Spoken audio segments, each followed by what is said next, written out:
and welcome back to the Section 10 Podcast, episode 475, presented by Underdogs Fantasy. It is the home of your 30 and 30 third place Boston Red Sox. My name is Jared Carrabas, and I am a certified G and a bona fide stud, and you can't teach that. And this right here, this is Coley Mick, and he's 7 foot tall, and you can't teach that. And this right here, this is Tyler Milliken, and he killed his dog Bullet, and you can't teach that. Bada boom. Realest guys in the room. Steve, how you doing? Ooh, what up, Section 10 in the building?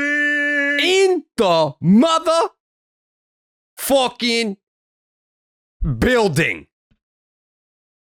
Presented by Blue Moon. Suck one.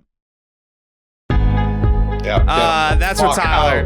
Get the fuck out of here, dude. Get the fuck out. You're a repeat offender. Fuck out of here. You're a repeat offender. This dude loves promoting the competitors of our most supportive sponsors. What did he do? That we've I didn't even see this. What did he do? Tied in the eighth, he was sucking. I'm gonna give him the chance. I'm gonna give him the chance to atone for his sins once the suspension's up. He's looking right fucking at it. Oh my God! It's right there in his room. It's right there in his room. Get it, yeah, he's gonna show it. Tyler. I'm not doing nothing. During time in the eighth, what were you drinking?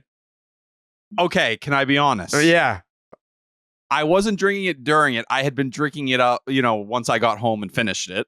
Okay, it was a competitive. I'm not going to even say the name. The fact that you even drank it at all is crazy. I didn't have any moons in the house.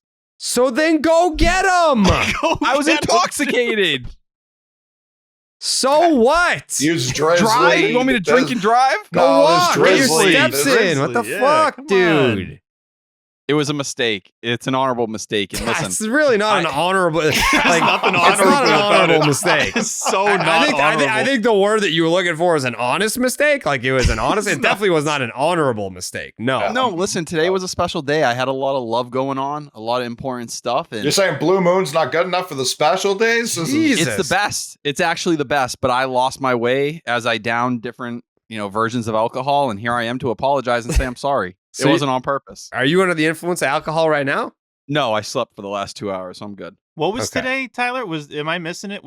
I had a wedding party for my best friend John, him and Taylor. John, of course. We went John and did that. Taylor. Puff, big Puff. Hey, a lot of Puff talk on Name Redacted. We all knew Puff on Name Redacted. Lots of stories about him, so congratulations to them. But they had me down to some alcohol today. Yeah. Puff, yeah, shout out Puff. Puff was always got name dropped on Name Redacted quite a bit. But sounds like a bad influence to me. Yeah, like, oh man, like tied in the eighth, here we come, and Tyler's just sucking down a competitor. Just couldn't be more. Like, wasn't just drinking; he was like holding it up like it was a fucking Oscar award. He was like, "Yeah, here we go." It was an accident. It was completely an accident. It was an honorable mistake. The minute I put it on camera, it clicked in my head what I had done, and I threw it against the wall as hard as I could. Yeah, well, it's too late. Credit to the chat because they missed nothing. The chat is on for Tied in the Eighth. The chat is on fire. They don't miss anything. Yeah, Tied in the Eighth today. By the way, Tyler's super late. Steve's always late, but it's because he's got to rip the bong before he gets on Tied in the Eighth. Coley Mick, yeah, obviously at Fenway Park. Are you fucking me? What? Are you trying to tell me Steve's getting a fucking pass? I was Tyler, there 5 minutes before Steve. Real quick, Steve. I feel like you always mean to say, "Are you fucking kidding me?" And you say, "Are you fucking me?" Are you fucking me? I feel like you want to tweak that a little bit. I said what I said. Yeah. This just feels very unfair. No, I'm late to it. My reasoning obviously is doing. Yeah, someone fucking me. What's going on? Hey, right in my ass. Oh, someone fucking me right now. Hey, trying to do a podcast. Is somebody fucking me? Yeah. Come on. But no, I've definitely been late. Hand up. I'll take a suspension if it's there. No, but, I'm not. No, we get it, dude. It's kind of like you have like a medical marijuana card. It's like, yeah, Steve's got to rip the ball. It's like, oh, Rafi just hit a home run. Game's tied. It's the eighth inning. Steve's got to rip the bong, and he's got to come on tied in the eighth. That's fine. Yeah. But Coley Mick, we it was kind of like not spin the bottle. What's that? Hot potato. It was kind of like it was kind of like pin the tail on the donkey when we were trying to figure out who's going to be the first one that has to do tied in the eighth live from Fenway. The answer was Coley Mick. He was at the game, And it was quite the experience for us because he can't pause the game because he was way ahead of us being at the game. But I mean, he left tied in the 8th and we still had to wait, I don't know, a good 20 to 25 seconds before we figured out what the fuck happened. Was it that long? We were there for a while. 2 pitches to go. Yeah. Yeah, we were there for a while. He was an inning ahead of us, please. Yeah. It was a tough scene. It was a real tough scene. I knew it would be funny. Because like Coley was at the Brave series. Yeah, I like the run. Like the ball had just squeaked by Devers, and I was like, "Well, that's a run," and I just ended it. I was furious. I shouldn't have even been playing in that inning. Yeah, we didn't even have time for like the awe from the crowd. Like you were just out of there, so couldn't have less of a clue of what happened. But bad stuff. Yeah. Well, what is what's behind you there, Steve? Yeah, so we have a new background because there was a split. Can I can I see it like a little bit closer or what? No. No, now there's fireworks. There's fireworks. This I can't is what see we've it. been waiting for? Yep. I told you would be underwhelmed. I'm not underwhelmed. This is great. Okay. Is that wood? It's a Is that a canvas? It's a Yeah, canvas. Can you And rub it's- it for me? Why It's is it the off logo. center? Why is it off center? Because that's what the logo was like. Wait, get closer. It's That's the a front door of Benny's Banana Splits. Oh, it's the front door of Benny's Banana Splits, the ice cream shop. down. It just auto thumbs down. Thumbs down. AI was like, I can't even. I can't. Yeah, AI was like, my nah, hands that's- weren't doing anything, and it just thumbs down. That's crazy. Yeah, they're like, that thing is off center as fuck. Thumbs down. Yeah. But So no, I- that's cool. No, when I initially said that I was gonna, present this after the split, I kind of immediately walked it back as like it's not gonna be that cool. It's literally just no, the I logo. like it. I like it. It fits. It fits in the back. Like, what was there before? I mix it up every show. Oh, I've never noticed. I'm sorry. You've never noticed? Wow. Okay. It's normally like Every Griffey show? or something. Not every show. The Coke bottles last time. Oh, all right. Yeah, Tyler notices. Tyler. Who made this beautiful piece of artwork? No free ads. We don't do Oh. any free ads. Yeah. That's fine. No Oh, I was problem. like, we're not- There's a site you. that I get them cut. You can get whatever image you want. Canvas as on a demand. canvas. Yeah. Oh, so this was your idea, Steve, that you made real. Yeah. But I feel like it should have been cooler, like a huge banana or Donkey Kong No, or something. no, it's cool. Donkey Kong's really cool. Donkey Kong would be cooler. I think I'm going to get a DK. No, I like it. I like it. I think it's cool. Coley. I suggested before the show, Steve should be in a banana costume. For I splits. agree with that. I'm totally down for that. And here's the reasoning. Initially, I'm like, oh, okay, there's probably a lot of chances. There's not a lot of chances. There's 5 more series that could be splits. Oh, they're 2 gonna gamers split or them. 4 gamers. They're gonna split them. This is a 500 team. Like they're gonna go into the series 500. Okay. They're gonna come out 500. If they ever have like isn't the next series a 2-gamer? Like we're gonna have a split. The next 2 are 2 of the remaining 5 series. So I got to get a immediate shipping on a banana costume. I bet you could get a banana costume overnighted to you. I'll do it. All right. So the Red Sox probably gonna split. Not to jump ahead here or anything, but Stop and Shop, look ahead. We've all got a split for this Brave series. Mhm. Jake might not. I want to speak for Jake, but Yeah, I'll think I did about it. see I saw in the section 10. What did you say, Jake? I just said I'll think about my prediction. Okay. All right. So we're on the fence.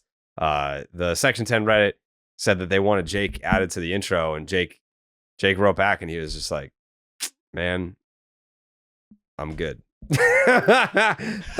Most likes I've ever seen on anything in the subreddit as well. Like Yeah. people just saying, thank you, Jake. We love that response. Like someone responded and was like, it's already long enough, which is like kind of how I feel like everyone knows we love Jake.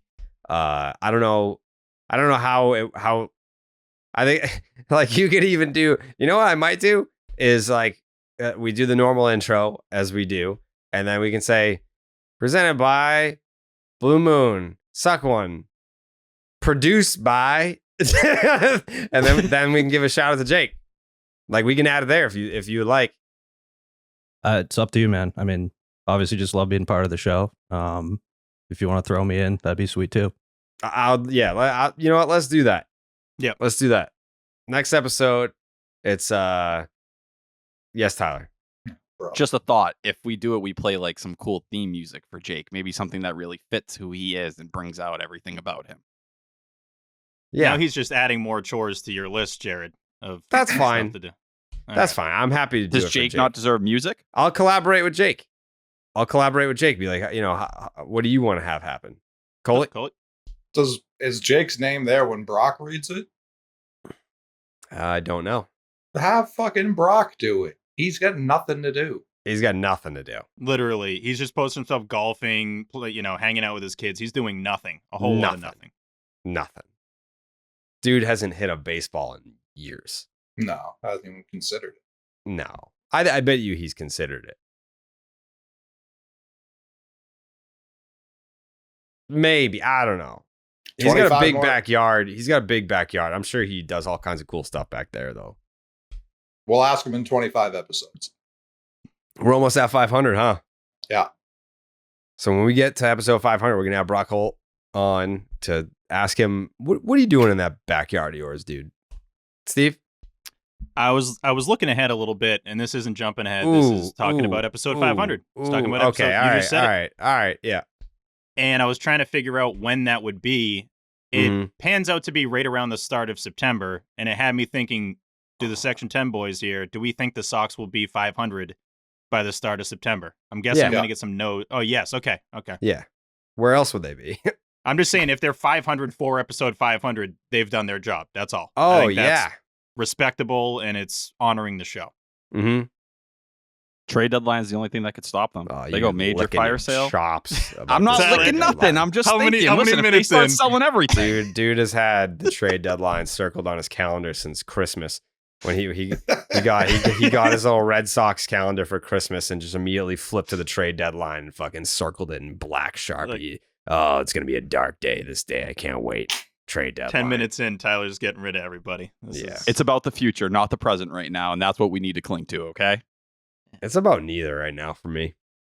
Stop. There's things to be excited about. There's in the years to come. things to be excited about for the future, but they're not fucking here right now. Like I'm not watching like Meyer Teal, Anthony. Like they're not playing at the big league level right now. If they were Kyle up Teal's here, begging to be up here in September right now. yeah. I mean, if they were up here cutting their teeth at the big league level for this bum ass 500 team, then I would be very excited about that. But they're not. They're in AA. So Let's go Sox. yeah, Cole. I think we should lead off with some prospect talk then, because Matthew Lugo got promoted today along with Christian Campbell, who's like the best prospect we've ever had. But Matthew Lugo, and like Tyler can probably speak a little bit more in depthly on this, but every year Sox prospects has him in like the 9 to 22 range, somewhere in that range. That's a wide and then range. every year, very wide. He fluctuates, but every year he goes out and whatever team he's on, whatever level he's at, he is the best player on that team.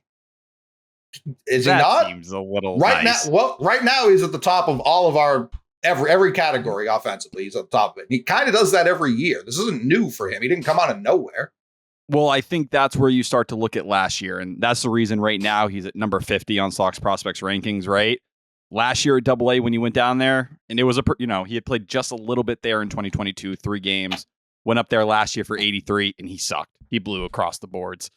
Well below league average. I believe the 84 phrase runs is created singular. plus.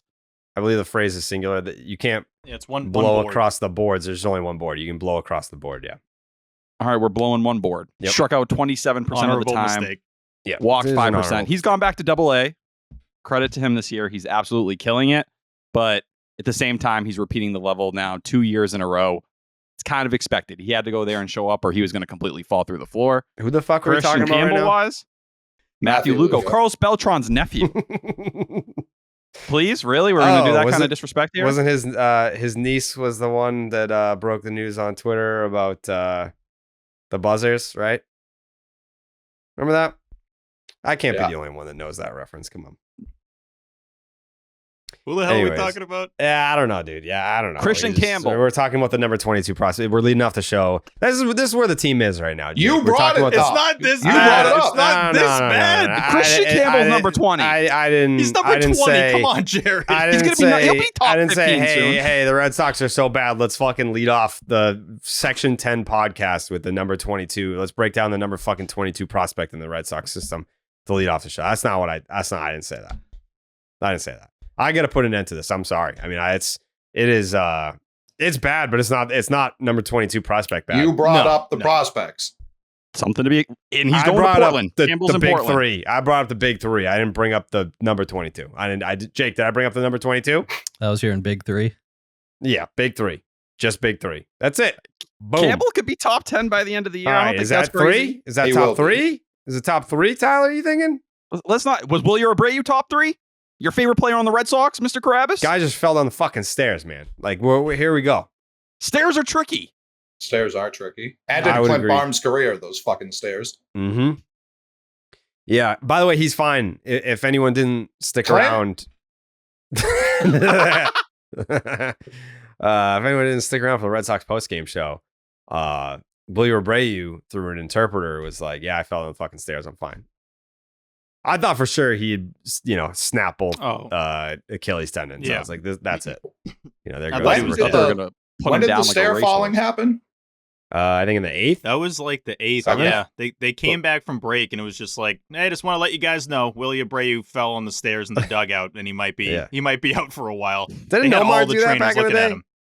I don't remember anyone. I was going to ask you guys if you remember anyone slipping in the dugout. I do. I can't I remember. do. that. Like somewhere Nomar? in Really? the 2000 to 2002 range, someone slipped down the stairs and got hurt. And I'm pretty Okay. sure it was Nomar. Isn't It was that- someone. Didn't that happen to Pedro on the Mets? Isn't that why his career went sideways there? That could also be true. Didn't maybe. Jason Varitek like slip and break his elbow on the fucking on deck circle thing that no one uses? By the way, like those big things. Remember when Adrian Beltre like got That was ejected the for best. dragging the on deck circle? Like, have you ever seen a player in the the actual on deck circle? Never. Why are those there? Don't know, but they're Are very those slippery. You're talking about the physical ones because for Yeah. so long I thought the actual dirt circles were the old school intended on deck circles, but it's just for where the hitting coaches use the fungo bat and hit the ground balls before the game. I thought Yeah. for too long Yeah. that those were the on deck circles. I'm like, you're gonna die if you stand there. Right? Yeah. Like I remember being a kid, like little league or whatever, and standing in one of those circles, like getting ready for my at bat, and it's like, man, I could like reach out and high five the batter right now. I feel like I shouldn't be here. Like this is Yeah, no way this is street legal. But no chance. yeah, Tyler. Tyler? Do you guys remember the one in 2020? I absolutely forgot this one. Ron Renicky, when he fell down the stairs. It was like late September trying to dodge a Christian Vasquez foul ball. Nah, I forgot that whole year. Isn't it It funny was how much really of that we bad. just blacked out? Like I couldn't No. tell you. Verdugo made a catch that was cool. I think that's about all I remember. I Called an remember MVP voting that year. Benintendi falling down and breaking his ribs or something like that. Yep, going around second. The guy who scaled the backside of the monster. Started yelling at Chavis that Yeah, he's right. not Michael Jordan. Yeah. Saying it was yeah. like I think 9/11 was his fault or something. Yeah, that Yeah. guy Yeah. was crazy. Yeah. You're no Michael Jordan. That was one of the funniest. It's like he's right. He's got a point. Yeah, Even Chavis like looked up at him and was like, "Man, I wake up every morning trying to be MJ, and I've clearly fallen short. it is. I've definitely It's not funny reached when that you height." think about it. Like that guy somehow got into Fenway. Did we find out? We tried to find out like how he got in there, and it's a whole thing. He I think scaled jumped- like the green he monster. went on like a basically. trash. But yeah, he somehow got up there. But then to be in that situation and look down on the field and see a guy wearing number 23, like I'm gonna say he's no Michael Jordan. That's what I'm gonna do. It's like you Yeah. would have thought his whole script was just planned, but credit to him for improvising. A little crowd work. You got to pepper in some Yeah, crowd that's what I'm work. saying. Mhm. He's like, all right, what can I work with? 23. I know Yeah. Michael Jordan. I can work with that. And he wasn't wrong. I feel like No. he was wrongfully persecuted for what he said, but I agree with him. Mm. Was it Kyle Hart's debut? Does that sound right? Oh, You guys remember brother. Kyle Hart? Yeah. When who could people were trying to forget? sell you on who, Kyle who Hart. could forget Kyle Hart's debut, man? Hey, listen, there were people I really remember where pushing I those was. narratives at the time. Yeah. now I'm just trying to search my brain for any 2020 baseball memories. Like, I remember. For this down bad, we're talking 2020 Red Sox. Yeah, let's Yeah. go Not back to this Matthew bad, but Lugo. this is- Matthew this is- Lugo. Yeah, Matthew Lugo. Ooh. Yeah. To come full circle on Lugo, he feels like the kind of guy that will be included in a deal at the trade deadline, like the secondary piece. Not doing it. I'm not doing. Like, you gotta be in the top 10 to be on my radar. Top 12, at least. Yeah, don't hit me with no 20 plus prospects in the first 10, 15. How long have you been going, Jake? 20 minutes. So, all right, so we're 20 minutes in. Number 20 prospect, can't do it. You at least Circling gotta be back to him was tough. Yeah, you gotta be 15 or higher for me. 15 or higher. I'm not a You can't- Lugo guy. I'm not pretending to be. That's fine. Are you an underdog Campbell fantasy guy? The biggest. Because underdog fantasy, as you know, is the easiest place to play fantasy sports. Playing their pick'em game is as simple as selecting higher or lower on player stats, strikeouts, total bases, home runs, and so much more. Make entries of all baseball or mix and match across your other favorite sports. You can win up to 100 times your money, and it's a ton of fun. We've got a bunch of different promos that are going to be dropping this week. I believe Skeens and Jones are pitching against the Dodgers this week, so that'll be a nice little test. I'm sure we'll have a fun little Skeens promo going for that. Make sure that when you sign up, not if you sign up, when you sign up, you use the promo code Jared, that is JARED, to get up to $250 in bonus cash and a special pick on Underdog. That is Underdog Fantasy promo code Jared. All right, so it's a Benny's banana split. I think we gotta talk offline about potentially doing a Benny's Banana Splits theme song. We gotta reach out to the CEO of Benny's. Who's the CEO of Benny's, Steve? Who was that? Harry Hinkelstein.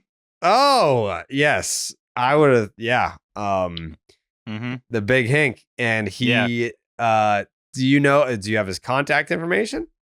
I can get it through. He doesn't. You can never reach him directly. Right. Yeah. Peggy, his assistant, is the lady you have to go through, and then you can obviously love Peggy. Yeah. Oh, she's great. She's been doing this for a long time. Yeah. She came up with the logo actually. Yes. So that was crazy. They used to be. Did you know they used to be married, right? And they got divorced, but they continued doing the company. Said to specifically not bring it up on the show. Yeah. All right. Yeah. Jake, cut that, Jake. Yeah. Yeah. But no, we can reach out and we can contact them and then get a song. All right. So yeah, reach out to Peggy, and we will get a Benny's Banana Split song for when the Red Sox split the next two series to remain 500 going into the next week here. Which Alex Cora. What kind of tone are you looking for though? What kind of tone are of the song? There's so many different kind of songs out there. What kind of pace are we looking for? I think like the Full House theme song comes to mind. Okay. Benny's fucking splits.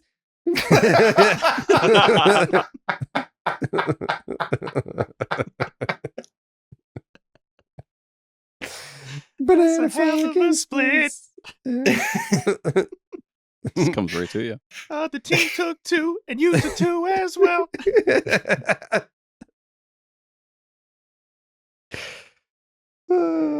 Yeah, that'll be cool. Yep. Yeah. maybe I'll take a crack at recording one myself. So, Tyler. I'd like to make a song. Like, I'd like to get my vocals out. All right, yeah. Maybe I'll write you the lyrics. Be on the song. Yeah, maybe we can harmonize. write. We can You get a we can feature. both. Yeah, we can both sing. I'll get you some lines I'm on the just trying Benny's Banana Split song. I want to executive produce. I want to be in the lab. All right, yeah, let's cook, as the kids say. Do you guys want proof of why I should be in the lab? Mm, No, I'm not going to rap. It sounded All right. like you're about to rap. yeah. There's just something that's really been on my mind in the rap community recently. What's that? Have you guys heard that song Band for Band with Central C and Lil Baby? Yeah, I've seen the talks. Okay. He said, Central C says, let's go band for band. Lil Baby says, let's go M for M.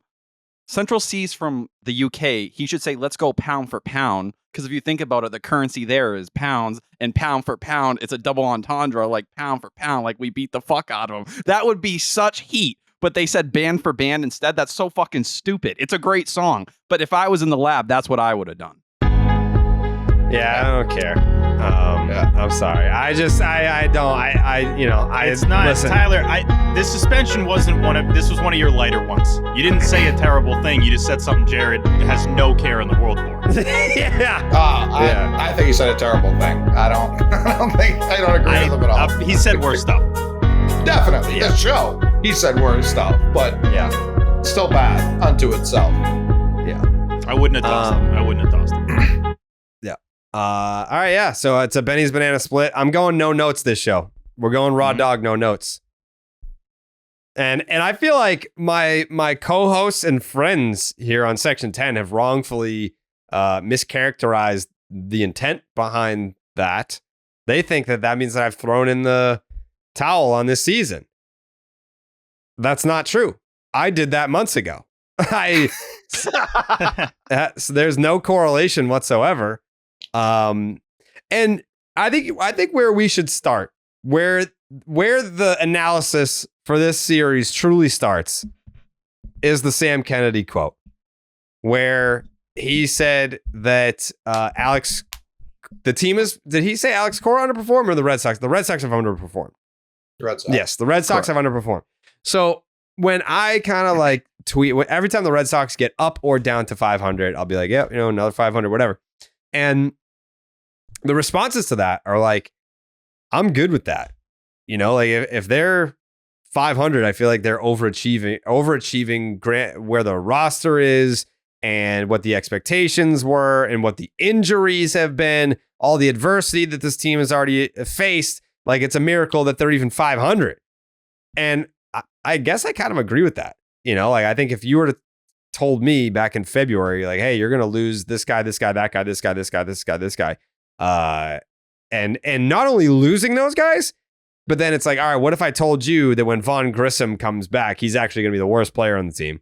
And yeah, I mean, there's just, and that's not a shot at Vaughn Grissom. It's just that going back to spring training, my expectations for Vaughn were pretty high, at least from an offensive standpoint. And he has given you basically next to nothing. And now he's hurt. So I don't know. I'll ask you guys, have the Red Sox over or underachieved given where your expectations were? And then you also have to factor in all the injuries.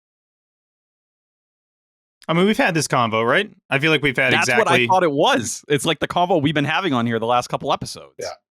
There were a lot of similarities. I saw the quote. I mean, this is where I kind of hate headlines and articles sometimes where the quote got me to click. So you got your click, whoever the hell that was. And then I read the quote and I was like, if anything, he's trying to compliment the guys that are out there. Because the actual full quote was, I don't think we've overperformed. I think, if anything, we've underperformed, just given the talent and the competitiveness in that clubhouse. And then it's like, the headline is, Kennedy admits the team has like underperformed. I don't know. I just thought it was clipped off as something that it really wasn't. And Sam, as we know, can talk, and he's just going to say stuff, and then people are going to take one piece of that and try to make it into something bigger. So I didn't even tweet about it. I didn't think it was even really worth it. I didn't tweet about it either. Felt like a nothing burger to me. But no, it seems like they have a long season left and they're trying to sell tickets, is how I took it. It's like, 100%. hey, It's the agenda behind it. I think that's the conversation. Are you trying to sell tickets? Are you trying to say something to Red Sox fans you want them to hear? Like, we see it's a very mid product. Are you trying to speak to them and be like, hey, like, we don't accept this? Like, obviously, I'll mention the injuries and I'll mention how great Andrew Bailey has been and all these different things. But, we are the Boston Red Sox and everyone says we're okay with mediocrity. Well, hey, I'm not going to say I'm okay with that. I'm going to try to say what I think is the right thing. And I do think Alex Cora was a little, I wouldn't call him unhappy, but a little bit like, all right, yeah, maybe some of the phrasing with that isn't fair, because Cora really emphasized across the boards, like, hey, what we're doing right now, and he's continued it you after said the it games. again. It's boards across the board. Just one board. Across the board. It's one board? When did that change? It's never been boards. It's been never been Mandela boards. effect. Mandela effect. Big Mandela effect right there. Never heard anyone say boards in this one. No. I've been saying this the entire time we've been on here, and you guys never corrected me once. No. Well, enough's enough. across the But board. when Cora's kind of making the point to go out there multiple times in the last few days and say, hey, like our 3, 4, 5, and 6 hitter from opening day aren't in the lineup right now, like it's pretty impressive to be where we're at. I think that's it. And Cora said what we've been saying about Sam Kennedy for months. He's kind of all over the place when he's talking. That's just it with Sam. Cora said that? Yeah, that was one of like exact line. He Kennedy said, is all over the place sometimes. That's not untrue. I mean, sometimes Sam is hard on the He team. goes. Sometimes he gives rah-rah speeches about the team. He'll say, it's our fault. And then, yeah, that's fair. Yeah, I mean, all that to say, Cora's so gone. Like he couldn't be more gone. But I mean, Tyler wants to talk about the trade deadline. A realistic thing that is doom and gloom that you could actually talk about is like who's going to be the next manager, because you're going to need to know that by next spring training. But either way, people keep talking about this team's compete level. It's like, oh, they go out there and they compete. That's the one thing that I love about this team is they compete. It's like, yeah, that's because they're all journeyman players that are competing for a job next year, because there's no guarantee that they're going to be in the big leagues. Like 80% of the fucking roster. Also, doesn't it just they're playing baseball? Like They're everyone's playing baseball. competing. They're like competing at a game of baseball every day. I don't watch this team and think like, oh my god, hey, 500 team, but they are all ball players and they're going all out. They look like a baseball team. They look like a don't baseball look team to me. great. They don't look terrible. Sometimes. Yeah. I'm just they just. It's not recently. At least the defensive stuff hasn't been as big of an issue, which is nice. What's the streak they're on right now? Like they're on like the second longest streak of no unearned runs, right? Yeah, I think it's 14 games right now. And even with that, still playing 500 during that span. So they can do anything, and it's That's always what we going to end do, up being though. 500. That's what we do, we baby. do. Like when you roll into spring training, the first thing you talk about is like, man, like this team needs an identity. The Red Sox have one. We are 500. Like we are going to fucking win some games. We're going to lose some games, and that, like, it's just going to happen at a 50-50 clip. That's just what we do, baby. We're a 500 team, and we stick to it. If we play 4, we're going to go 500 in the series. We're going to go 500 in the season. Like, that's just what we fucking do. We show up for it. We live for it. And is that so wrong to just win some and lose some? Isn't that what we say in baseball? You win some, you lose some? Well, that's what we do here in Boston. We win some, and then we lose some, and then we win some, and then we lose some. That's what we do. I feel like we're on the exact path most NL wild card teams go.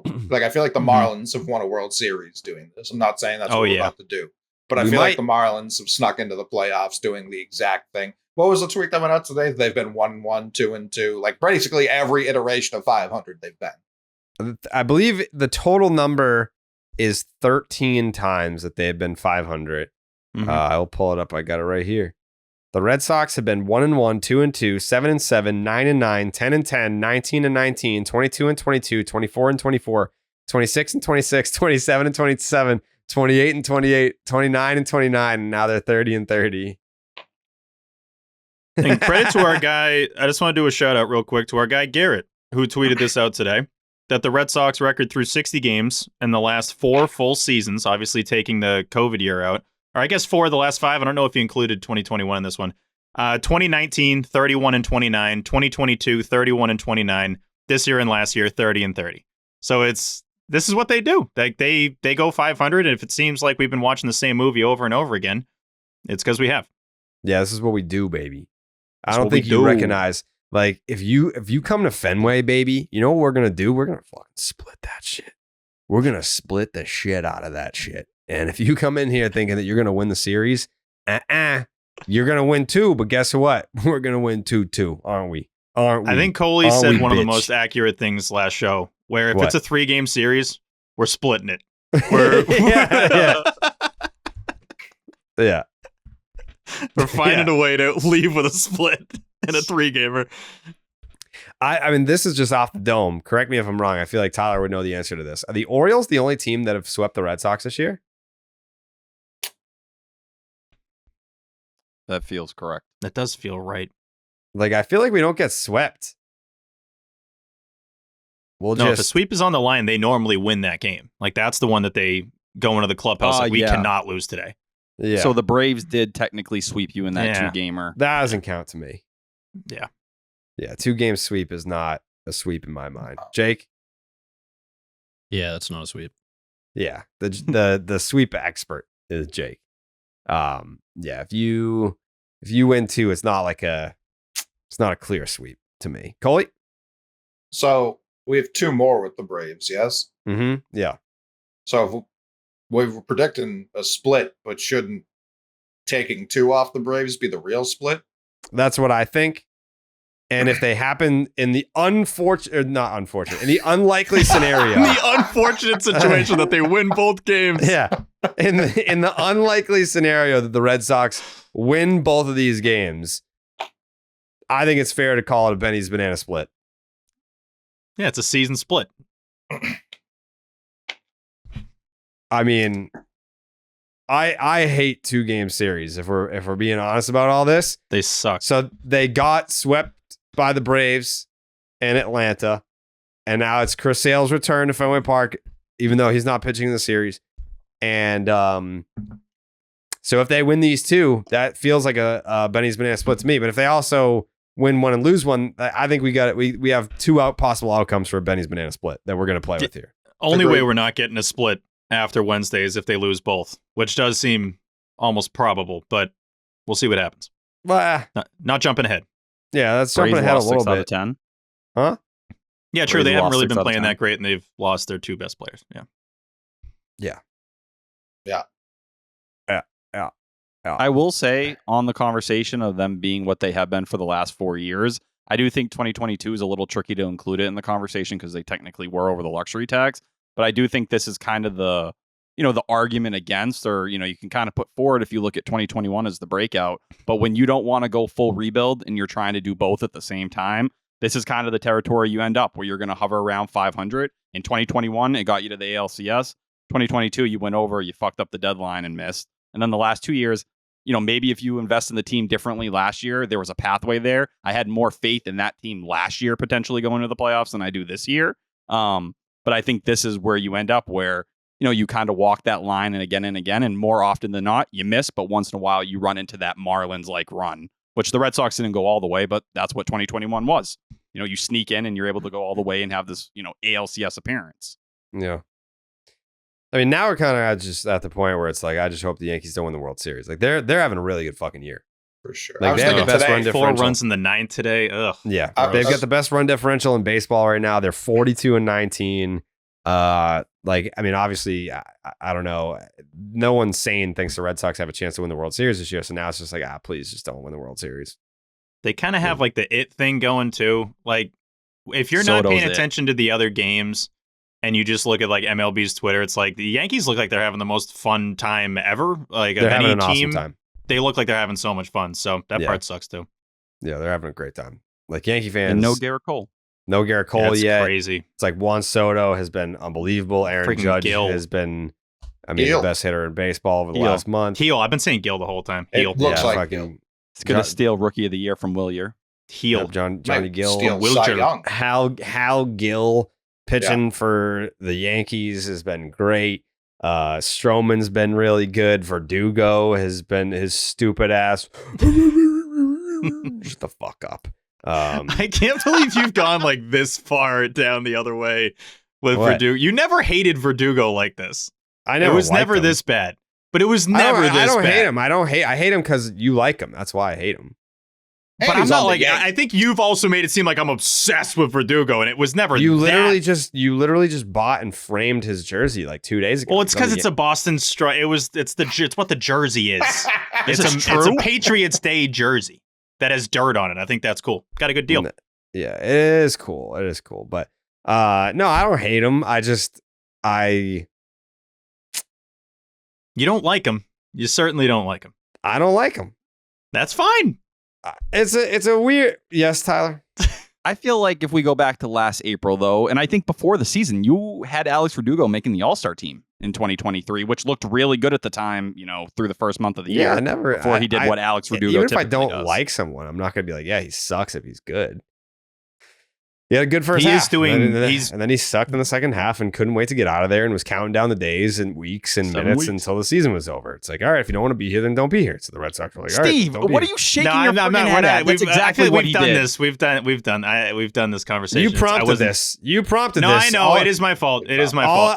All I said was that the dog thing is stupid. It's just It's very Doogie though. That is he's doing a lot of Doogie stuff, and that's kind of why they wanted him. Like, I feel like he's doing stuff that they'd want him to do. Like, he's being a really good. Obviously, you guys probably think he's the worst teammate, but like he's fitting in well with that roster, and I don't think He's they in need a to do anything contract more year. than that. Yeah. That helps. Yeah, Yeah. he's going to be on his I- best behavior, of course. I think if anyone gives him a multi-year deal this offseason, they just haven't been paying attention. You will get the best version of him by far if he needs a contract the next year. No doubt Yeah. in my mind. Yeah. For sure. Anyways, I don't hate him. The I thing don't that- hate him. The thing that I- horrifies me about the Yankees this year, because we're talking about Verdugo, he's not going to play the second half when Dominguez gets called up. That's the horrifying part. Their third best hitter hasn't been on the team this year. And their best pitcher Their hasn't. Cy either. Young pitcher. Yeah, it's crazy. I mean, Garrett Cole is obviously going to ruin the clubhouse chemistry. Like Definitely. he's going to hate he's going to cut the malarkey, guys. Cut it out. Come And on. Why are we when they- barking? What is this? when they do the dog thing, he's definitely going to hate Ruff, that. Rough, rough. I don't want it. Yeah. So that's the only hope we got is that Garrett Cole coming back ruins the clubhouse dynamic. How far So ahead we'll did see. they finish of us last year? Like 3 games? Not much. No, yeah, Yeah, it was not much at close. Yeah, you would have thought when you swept them at the end of August that you would have finished ahead of them, but you were the most miserable team in baseball the final month of the year. Sox 4 games behind the Yankees. 4. But they also just have a ton of stars that underperformed. We are what we are. Yeah, but they didn't run it back either. They went out and they got the second best hitter, third best hitter in baseball, who for pennies. You know what I mean? That's why they're performing right now, because they have injuries too. Gleyber Torres isn't injured, but he might as well have played like he's fucking been injured. Like they didn't have their starting third baseman. Volpe got off to a shit start. No, he They didn't. went out. What? Volpe? Wasn't he hitting like 220 or Yeah. something? His Yeah, start but was on a ridiculous hitting horrible. streak. Oh, excuse me. His I thought it very was really first hot. 2 weeks was awesome, and then he went into the thing where he can't hit again, and now he's on this 23 game hitting streak or whatever the fuck it is. I do another show with a Yankee fan. I know he was bad. Anthony I'll also add Volpe. the Marcus Stroman thing was not talked about enough at the time, and I know underneath the hood it doesn't look great, but 12 starts with the 2.73 ERA. I think with Verdugo, those two guys and that kind of edgy, version of themselves that doesn't always gel with people, I think that's the stuff they were missing. They were kind of looking for that unlikableness amongst them. Those are Yeah. also the kind of guys that when times are going well, everything's awesome. Like, everything's great. Once the Yankees inevitably this season hit a bump in the road, I'd like to see how everything goes. I just They hate may Stroman. not. They may not. No, they're Judge cooking. Soto, I didn't think it'd be enough. Stanton's obviously had a power resurgence, not necessarily the greatest player in the world, but it's fucking annoying. It's really annoying. And through all of it, Hal Steinbrenner is like, I cannot afford this shit. I'm Yeah, putting no. payroll October 2nd. Like, we shouldn't actually worry that much because we know that they go to October, they fucking fall apart. That's what they do. Like, Yeah, we it's should be gonna more happen concerned with the Orioles because the Orioles are like, we got new money and we're going to spend fucking all of it. That's fine. I think for the If Orioles, the- this is good too. If the Orioles win 2 out of the next 3 World Series, that will not bother me at all. No, No, that's we had exactly already what I'm gotten saying. ready for that. That wouldn't bother me in the slightest. That would be a good thing. But I'm saying long term, when we are ready to be a real franchise again, that's the team I'm more worried I guess, but it's the fucking about. Sox. Like the Blue when- Jays can't wait to be in last place. Like they can't fucking Yeah. wait. I think they're there now. They're looking at the deadline like me. They're what a joke of a team. Absolute joke. Vladdy No. Guerrero Jr. at third base, baby. At third base today. It's Yeah, they're ridiculous. tied for last. Them in Tampa. Right. So it's like they can't wait to have that firmly for the next decade. That's where they're headed. But they also should be a very loud warning because you could point to what they did as exactly the right path to take. They developed, they drafted well. They were aggressive in free agency. They were aggressive on the trade market. They got Barrios, they got Gosman. and it just hasn't fucking mattered. Hasn't mattered at all. Do you know what the Red Sox record was through 30 games last year? I mean, through 60 games last year? It was 30 and 30. Fuck yeah, dude. Dude, identity claimed. Yeah. Did you guys feel that way, though, that you had more faith in last year's team than you did this year's team? I felt like last year's team, I felt the highs were higher than the highs we've experienced so far this year. And they were as up and down. Don't get me wrong. We had some really tough JT deserves lows. a lot of credit for that. I think there's Agreed, a lot of right? Timberlake. Yeah. Timberlake was riding that team in the first half, not in the second half. He got off the bandwagon. But what is he doing with the Jays, by the way? I haven't kept up with it. He's been terrible. Okay. Yeah, He's cooked. Yeah. Well, he is 40, so. He's old. I mean, that was why he was bad in the second half last year. He's old. I got all the credit in the world to him, but he was old, and Cora was like, go play second. We have no other options. That was the thing. Well, hey, that Justin Turner, that play in San Francisco, I'm telling you, that was like their last stand to say, please invest in this team, and he fucking saved the game. It was when he stepped on first base in Seattle right after the deadline that he was dead. Right. That killed him. Yeah. Awkwardly hitting the bag. If it wasn't that, it was going to be something else, though. Like, something else would have happened. For sure. When you're old and you're playing a ton, something's going to happen. And I also think he just wanted to be back in Boston. I do believe that. Oh, I don't for think he wanted sure. to be in Toronto. He definitely wanted to be back in Boston. Yeah, I just tweeted it. The Red Sox through 60 games in 2022, they were 31 and 29. 2023, they were 30 and 30. This year, they're 30 and 30. Like, we've I been already watching said the that. same team for 3 years. so he can't, it's blowing his mind. He can't believe it. I know. The third time he said it on the show. I was giving credit to our guy Garrett because he had tweeted that out. Oh, really? It's a 500 team. Yep. Crazy, man. Crazy. I feel bad for Rafaela because he deserved ketchup, man. And it was looking like he was going to get just tons of it, too. I mean, that you looking for reasons to tune in, Rafaela. He's the real fucking deal. And I think I don't even know. I was like half listening to the radio. I think it was Cora that was talking, and he was talking about someone where like the batting average doesn't match the look of the at bats. And I was like, I don't know who he's talking about, but that's Rafaela. It's got to be Rafaela. It's like, yeah, So he's Steve said 200 last show. That was Yeah. What is he now? What is it? What's the latest? It always stays at 208 for some reason. Is it still? It always stays at 208. He could go 3 for 4 and he's still hitting 208, even if he entered the game at 208. So he's hitting 209 and the expected batting average is 211. Okay. The expected batting average is what? 211. Oh, all right, cool. So he should be better. What is he He like should the be last way better. the last 14 days? He's at 277. No, excuse me. That's on base. He's 261. 261. That feels a little bit closer to what it should be, but That's the Rafaela thing, right? Like when he hits for power, you see the profile kind of tick up because at the end of the day, the OBP is just not where it needs to be. You walk 3% of the time.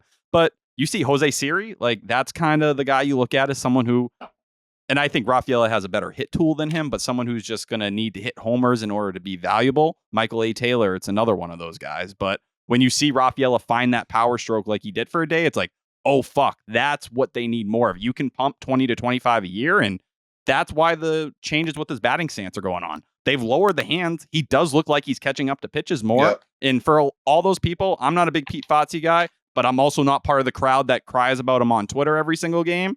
All the credits to him because he made the change. He brought it. And Rafael is like, damn, it feels good. It's working. Let's keep running with it. it's making changes across the boards. Right across those boards. Fuck the Telling you. boards. Yeah. One thing with Rafaela that consistently impresses me is that he is training us as Red Sox viewers, us crazy people that actually are 162 guys and girls, to And gays. read and gaze and Yeah. and It is. ga- and It gaze as is well. Pride Month. Fucking Pride Month. And he goes Yes, right to let me lead with It's- 162 gays. It's Pride Month, but like Section 10 is about the gays all 12 months. So we don't do like, Wow. oh, we're just gonna pause for this month to acknowledge the the 162 gays. Like we are about the gays 12 months a year. So Yes. happy Section Pride 10 is Month. Pride year. Happy Pride Month to them. But Section 10 is a gay podcast all the time. Gay 365 gay podcast. Section 10. 162 gays t-shirts. That would actually be a pretty cool shirt. I would wear a Section 10 gays shirt. Why? Did you already say that? I said that last show. I'm starting to realize Jared just doesn't listen to anything I say on this podcast. Nah, dude. Coley. Yeah. I got an idea. Jared? We should do a Section 10 gays 162 shirt. That'd be sick. Holy. Play the applause. Play it. You know what? Play the applause music. Hey, come on. It was an easy one. You know what? You guys don't have to thank me for that. You guys don't have to thank me for that. It was easy. If we were going to do 162 guys and 162 girls, it was obvious to do the 162 gays t-shirt. So yeah, maybe we'll do that. Why not? 100%. With Rafaela, it is impressive to me that he... Yeah, 100. It was a great idea. That was a good idea. I almost want you to say it again. Yeah, I mean, I'm going to start talking to some designers about it, and that would be pretty cool. If we did like the horizontal Section 10 logo, but it was like a rainbow, that's fucking cool. Okay. I'd wear that shit. Black shirt, Section 10 rainbow logo, 162 gays on the back. I think it should say 162 front, right? guys, 162 girls, 162 gays. People are stopping and asking about that shirt. Yeah. Oh, so not 3 separate shirts, just all in the same shirt? One shirt. Listen, we're accepting of everyone here. If you're one of these people, guys, girls, or gays, the 3 G's. If you're one of those 3, you're riding Classic with the other 3 2. Gs. Yeah. If you're not rolling with the other 2, you're not part of the 3. It's that simple. Right. Mm. Yeah. I fucking love my ideas. Anyways, Steve, what were you saying? Yeah, just hat tip to Rafaela because he's retraining what we can expect him to do. I'm like, okay, that one's in the gap. That ball's in the gap. Oh no, he caught that one too. Okay, so he's just basically going to catch any ball that you would think has a 0% chance. The last one was a 5% chance. So credit to him. 5% catch probability on that. His defensive metrics like jumped like in the last week when he's made 5 or 6 crazy catches. He was like 2nd percentile outs above average, which he was learning shortstop. He was going through it. It's already up to 33rd percentile. You give him another week of this, he's going to be well above average at that point. Yeah. If David Hamilton doesn't force, them to do something drastic, which I think was starting to happen again over the last 2 days. Well, he did come into play short at the end of the game today. And was killing you. Dominic Smith made that ridiculous pick to kind of bail him out. He had the game before that was kind of really iffy out there. And I don't know. I don't feel great about David Hamilton right now out there. And the Bello play in the first inning, which I saw some people blaming Bello. Like, Bello, unless he was going to fucking dive for that ball at first base, like he was coming into the bag. That was not a good throw by David Hamilton. It was kind of it was weird on both sides because I think Bello expected it to be perfect and it was a little bit off and he almost just kind of, I don't want to say gave up on it, but he didn't really make a great effort at it. Throw wasn't great, obviously. I just think agree it's one with of you, those Tyler. plays. I don't trust David Hamilton in the field at all. That's it. And it's not to crap on the guy. He's been hitting. I'm not trying to throw that out there or go anywhere away from it, but we had a couple, 10 days or so where it looked really clean. The last 2 days or so, it's looked closer to what was before than what we've seen. Why not put Rafaela at short and Hamilton in the outfield if that's what he's been doing in Portland or in minors throughout his career? I think they look at Rafaela as such a game changer in center field, but Cora said today that they still expect Rafaela at shortstop against lefties. So I think that's what you're going to see. They just have not faced a ton. I don't want to overrate it, but this is moving a rookie around a lot. For a lot. This is my Rafaela. concern. And he's when Story went down, this was my concern. Have him, if they already re-signed him, have him pick a position. They clearly don't care too much about this year. Care about the things that are going to be here long term. What's Rafaela's position long term? fucking play him there. Done. Figure out the other position. It's just your hand got forced when Hamilton was throwing every game away. Like they waited as long as they possibly could there. And I think now with Hamilton, they thought they got over that hump. Even today, Hamilton comes out late in the game. Rafaela goes to shortstop. It's like, damn, like same game. We're going back to back here. I think it's just they don't have any depth right now. They're confident enough to, push it out there. Especially with Valdez now. He's going to be playing almost every day against righties at second. Westbrook will be playing against lefties. So David Hamilton at shortstop against righties. By the You way, do notice the immediate difference when Rafaela goes to short in a game that David Hamilton played at short. Like, he'll pick a 110-mile-an-hour ball right at him, throw to first, whatever. It's like, I don't know if Hamilton would have been able to do that. Jerry? big congratulations to the barrel man, Jamie Westbrook, on getting called up to the big leagues, making his big league debut. And with, what was it, the bottom of the ninth with the bases loaded or something like that? He loaded And the 2 outs. bases, didn't he? He loaded the bases. He loaded, yeah. Yeah. But this man, what a journey. What a journey for Jamie Westbrook, who has played, I mean, hundreds, over 1,000 games in the minor leagues to finally be 11 able years? to get. Yeah. He deserves it. If anyone deserves it, he deserves it. He had a dream, stuck with it, never gave up, and it was really cool. It was very cool to see him at the plate. Granted, the spot was lots of drama and theatrics, but I would have felt awesome seeing him in any situation for his big league debut. That was really fun. Cool to see that his family got to be there for that. So I mean, we're friends. I wouldn't consider us family, but it was nice to see. right, yeah, yeah, Springfield native. yep, Massachusetts guy. Yep. That It is had to kind be of a- crazy to think he was in minor league ball in 2013. Like when the Red Sox were winning that World Series, like Jamie Westbrook was hanging down there, getting his feet wet in rookie ball. That's a grind. Middlebrooks, I dude. thought, put it perfectly. He was like, do you realize how much family support it takes to even get to that point? Like, that's a guy in Middlebrooks who obviously was like journeyman towards the end, but was a top prospect and kind of built his way through. Like, you could tell he couldn't imagine sticking around for that long. He would have been out, halfway through or whatever it was. No. We were doing Tied in the Eighth. Someone in the chat had mentioned Netflix wants a walk-off so bad right now. And you're totally right. Like, that would have been the perfect moment. You can already see the narrator building it up and everything. He had 4,233 minor league at-bats leading up to that. That's crazy. Like, that's absolutely crazy. And then just to see 5 pitches and walk kind of, I don't want to say it sucks, but like you just wanted him to see some better pitching, which Chafin was just wild. He was walking everybody. But He didn't want to win that game. Like, No. Chafin didn't want to be out there. And Connor Wong was like, I can't wait to fucking swing at this pitch. I know. That was tough, dude.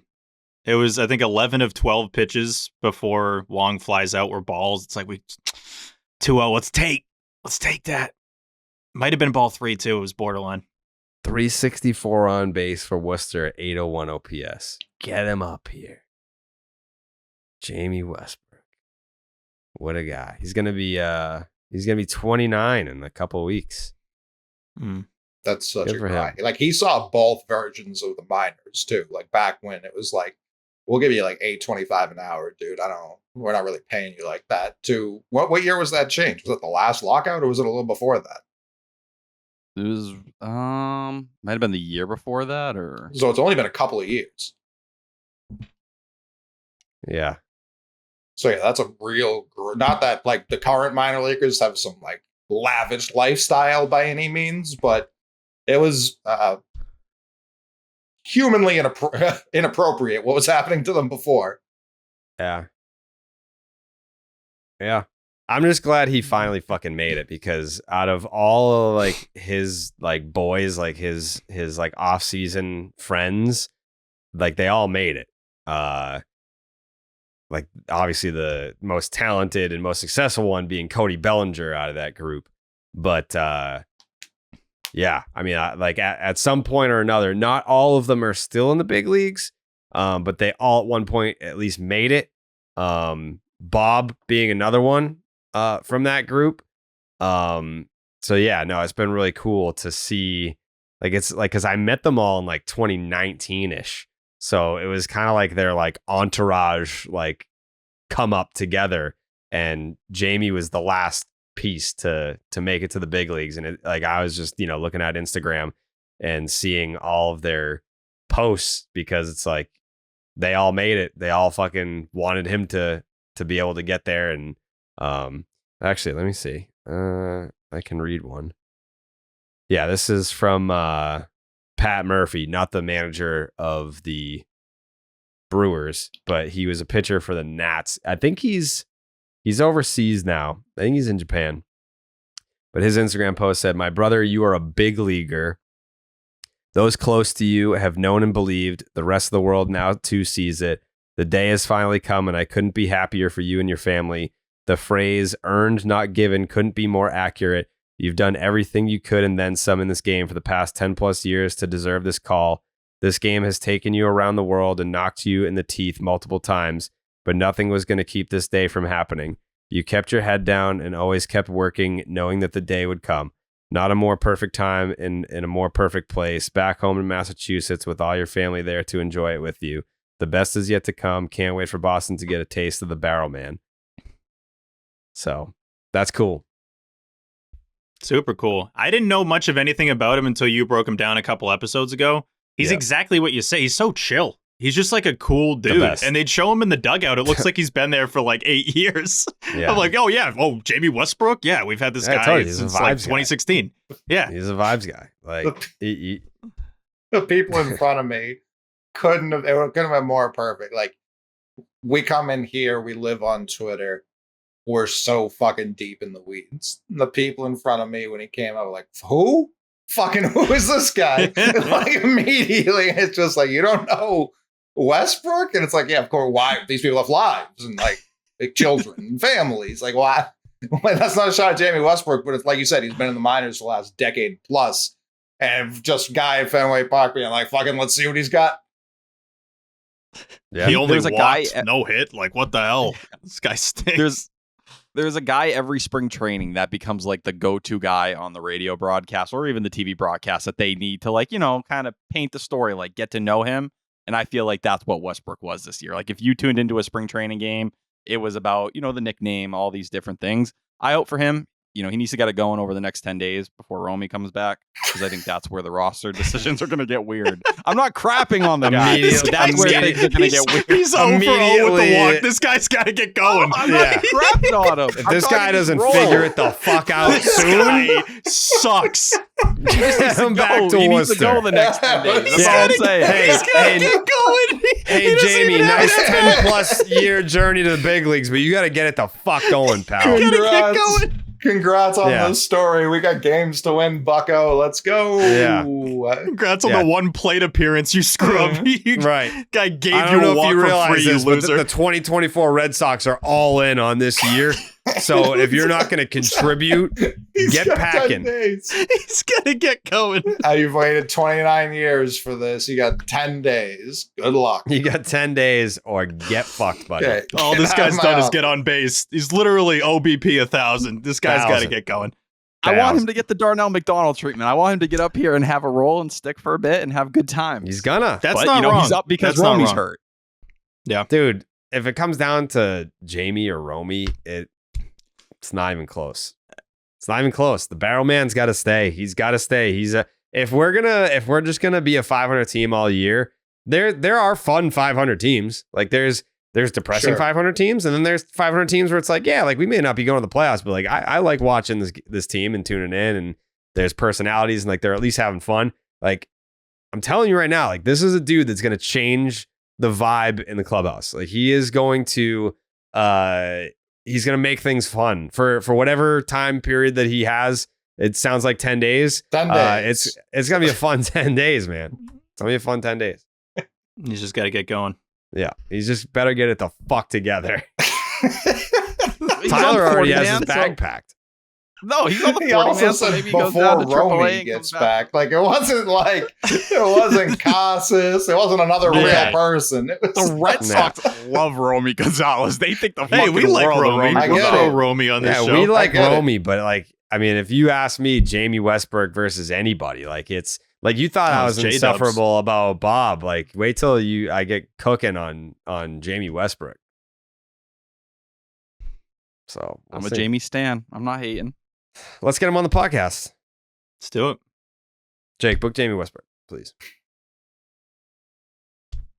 I mean, we could do that if we wanted to.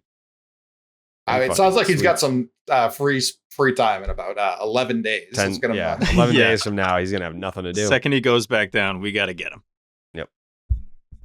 fucking. It'd be really nice to get him before he goes back in 10 days. Yeah, but- Jamie, what was it like to not get it going in those 10 Yeah. days that you were with the Red Yeah. Sox?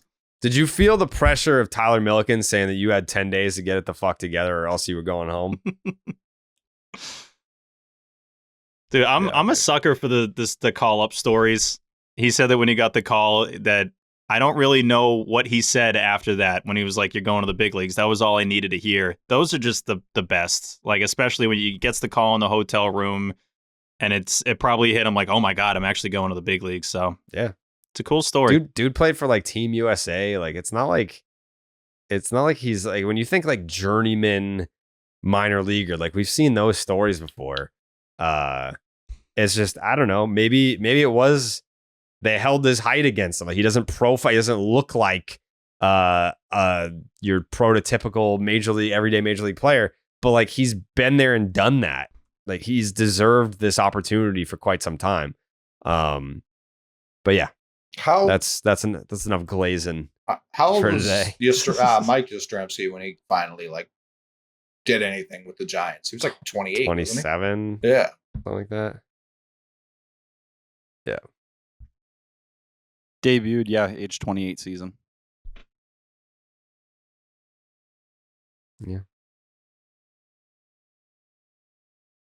Reminds me how much I like the Rookie, that movie. Dennis Quaid. Tyler, you seen that? No, I'm a rookie of the year guy.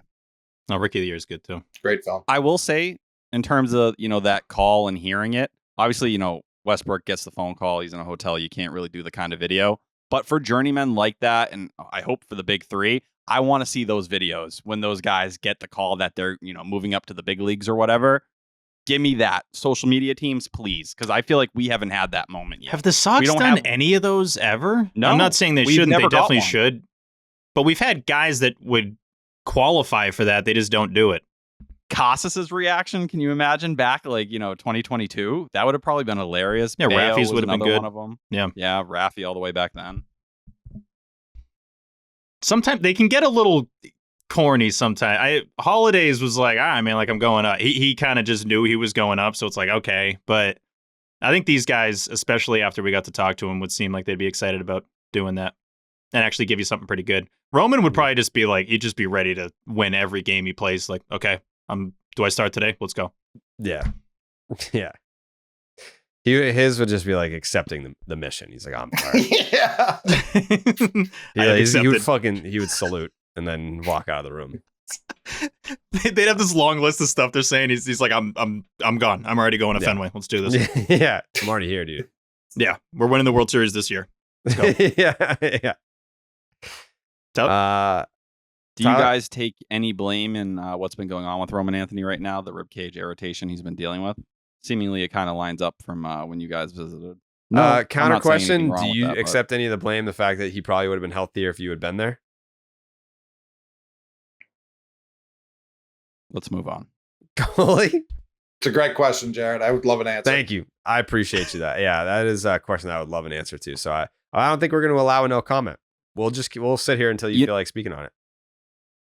I'm going to say no, but it was very embarrassing to have to show up to this party today. And that's the first thing people ask me, why I was not with you guys at that event. And I had to just take accountability for it. I was told to quit my job or do some of these other things. So once again, I'm sorry. I failed you, and I'm here to make it up this upcoming I weekend. mean, you always fail me. I think it's more just like you failed the people this time. Always Like, fail you. that's Always the, fail you. I Who's feel- been there for you? Jake And T-Dog. and T-Dog. And T-Dog. You're right. You're right. What was name redacted? Me and Jake. A lot of calling me, if I remember I'm out. correctly.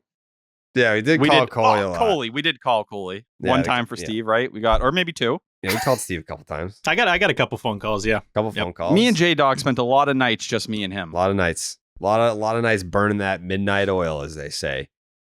Yeah, Tyler's my ride or die. But yeah, I think you're gonna get bullied about that for the rest of your life. I feel like people are never gonna let you live that down. The first time that we went to Portland and got to interview the big three, that you didn't care enough to be there for the people. 2/3. Yeah, Kyle that's true. Teal, listen, we're not going to slander him after what he's been doing recently. Yeah. But I didn't slander anyone. I stated a fact. We didn't interview him. it felt like you were walking down that road or maybe looking at We that road. fucking didn't interview the guy. We can't say we interviewed him when we didn't interview him. It's just the facts. Secondly, the people who don't think I know what paid time off is, you guys think I'm a fucking child. You don't think I know what I'm doing. You can't take time off like that in a job like this without, a month notice or 2 month notice. So please, I know I could take time off. I just couldn't do it on that short notice. Yeah. Yeah. Who would answer the phones if That was mean. who I do a lot more That than was, that. that was a who low would blow. be- That was a low blow. if not you, then who is saying 95 the Sports Hub? What do you want to talk about? Oh, you're mad? You mad at Felger? Call between 2 and 6. Wrong show. All right. Thanks.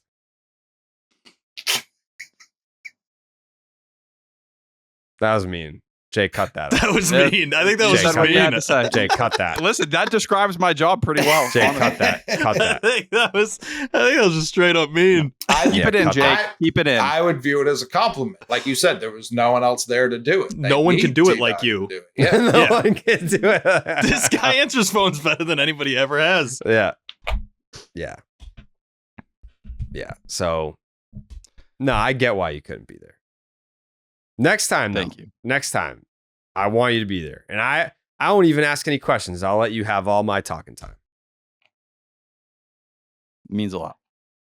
You mean a lot to me. Seems that way. You do. Coley? Steve? Coley.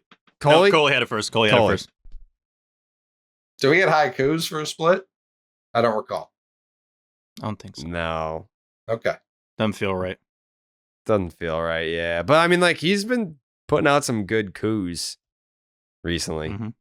Some of his best work getting wasted by this team. So That is the most common response these days. It's just like, can you save these bullets for a time when they actually win ball games? But I don't know if they're actually going to win a series. So I need to let them out when they come out. They should have won today. They should have Oh, won yeah. today. Should they have? Yeah. Like, watching that game. They should have. They should've But won the game. while I agree they should have, they also should have probably got just blown out. The Tigers had The traffic hit total on the bases all fucking afternoon. Yeah.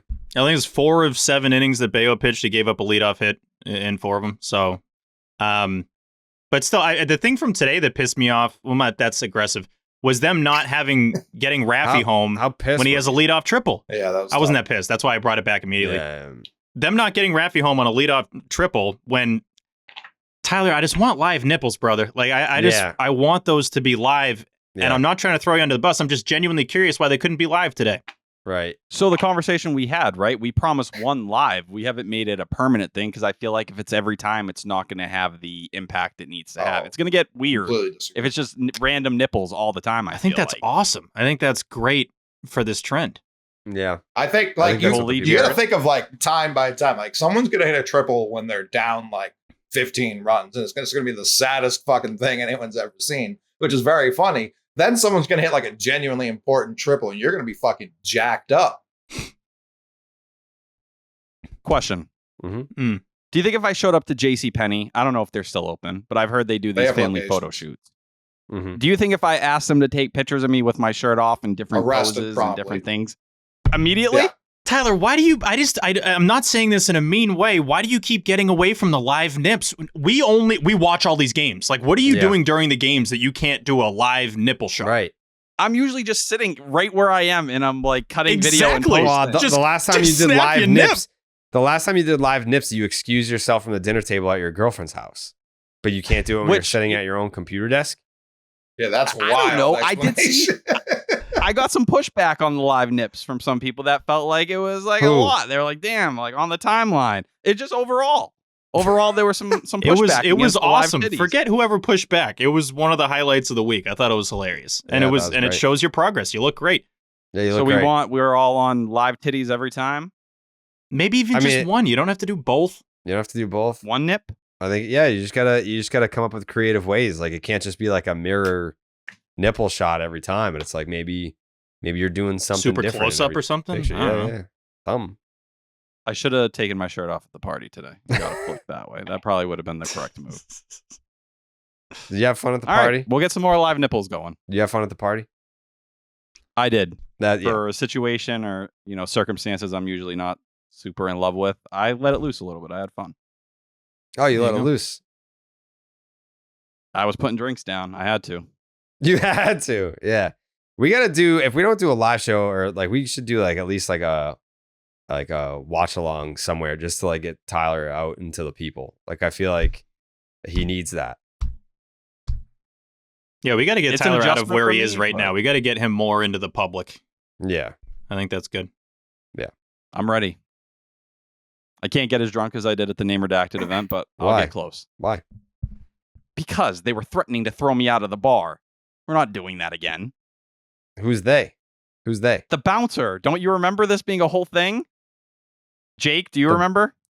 I didn't think you were gonna get tossed. From what I was told from Martha, they thought that I was being a lot on her. Like, I guess, like, at the time, I was a little grabby or whatever. Obviously, she's my girlfriend. I don't think they knew that. It's They been a knew lot she of was my my own girlfriend. girlfriend. So they went up to Martha and were like, do you want us to remove him? Is this guy bothering you? And she's like, no, that's my boyfriend. That didn't answer the question, ma'am. Is this Guy's guy doing too bothering- much with his girlfriend. I wasn't even doing that. I mean, much. that's such an insult to you and a compliment to Martha that they were like, obviously, there's no way she's dating this guy. Yeah. Hey, do you Tyler want us would be to the kick this first guy out? ever to get bounced for touching his own girlfriend. Get this Yeah. swamp monster away from her. Get him out. Yeah. Get him out. Shout out at the name redacted event. Shout out Corey Johnson. Me and him were talking ball for like a good 30 or 40 minutes or whatever. Shout out But that's Corey when I Johnson. kind of went over the edge. But yeah, I wasn't doing anything weird. I was posted up. I was having drinks. I was talking. I was socializing. Getting a couple. I thought I was getting normal. a couple hawks in. It sounds like. Yeah. I don't know, man. Yeah. I have no idea what Sounds I was like, doing. yeah, sounds like you were honking a little bit. He's doing that new Sox celebration a little bit. Yeah. Yeah, what the hell's up? Last thing I remember, Pujols hit number 700. Yeah, and then Pat Light turned around to the bartender and he goes, shots, 20. That doesn't sound like Pat. I don't Light. remember anything after that. There's a video of it. No. Yeah. AI. Shots, 20. I'm pretty sure he drank half of them. Talked to Pat Light today, actually. Steve? Is he coming on? Maybe. Shut up, Pat Light. Yeah. One thing I wanted to say, this is going to have nothing to do with what we were just talking about, but do you think Dustin Pedroia would ever be a pre-post game guy? Do you think there's any possibility that that could happen? A lot of people are shaking their heads like No. you guys.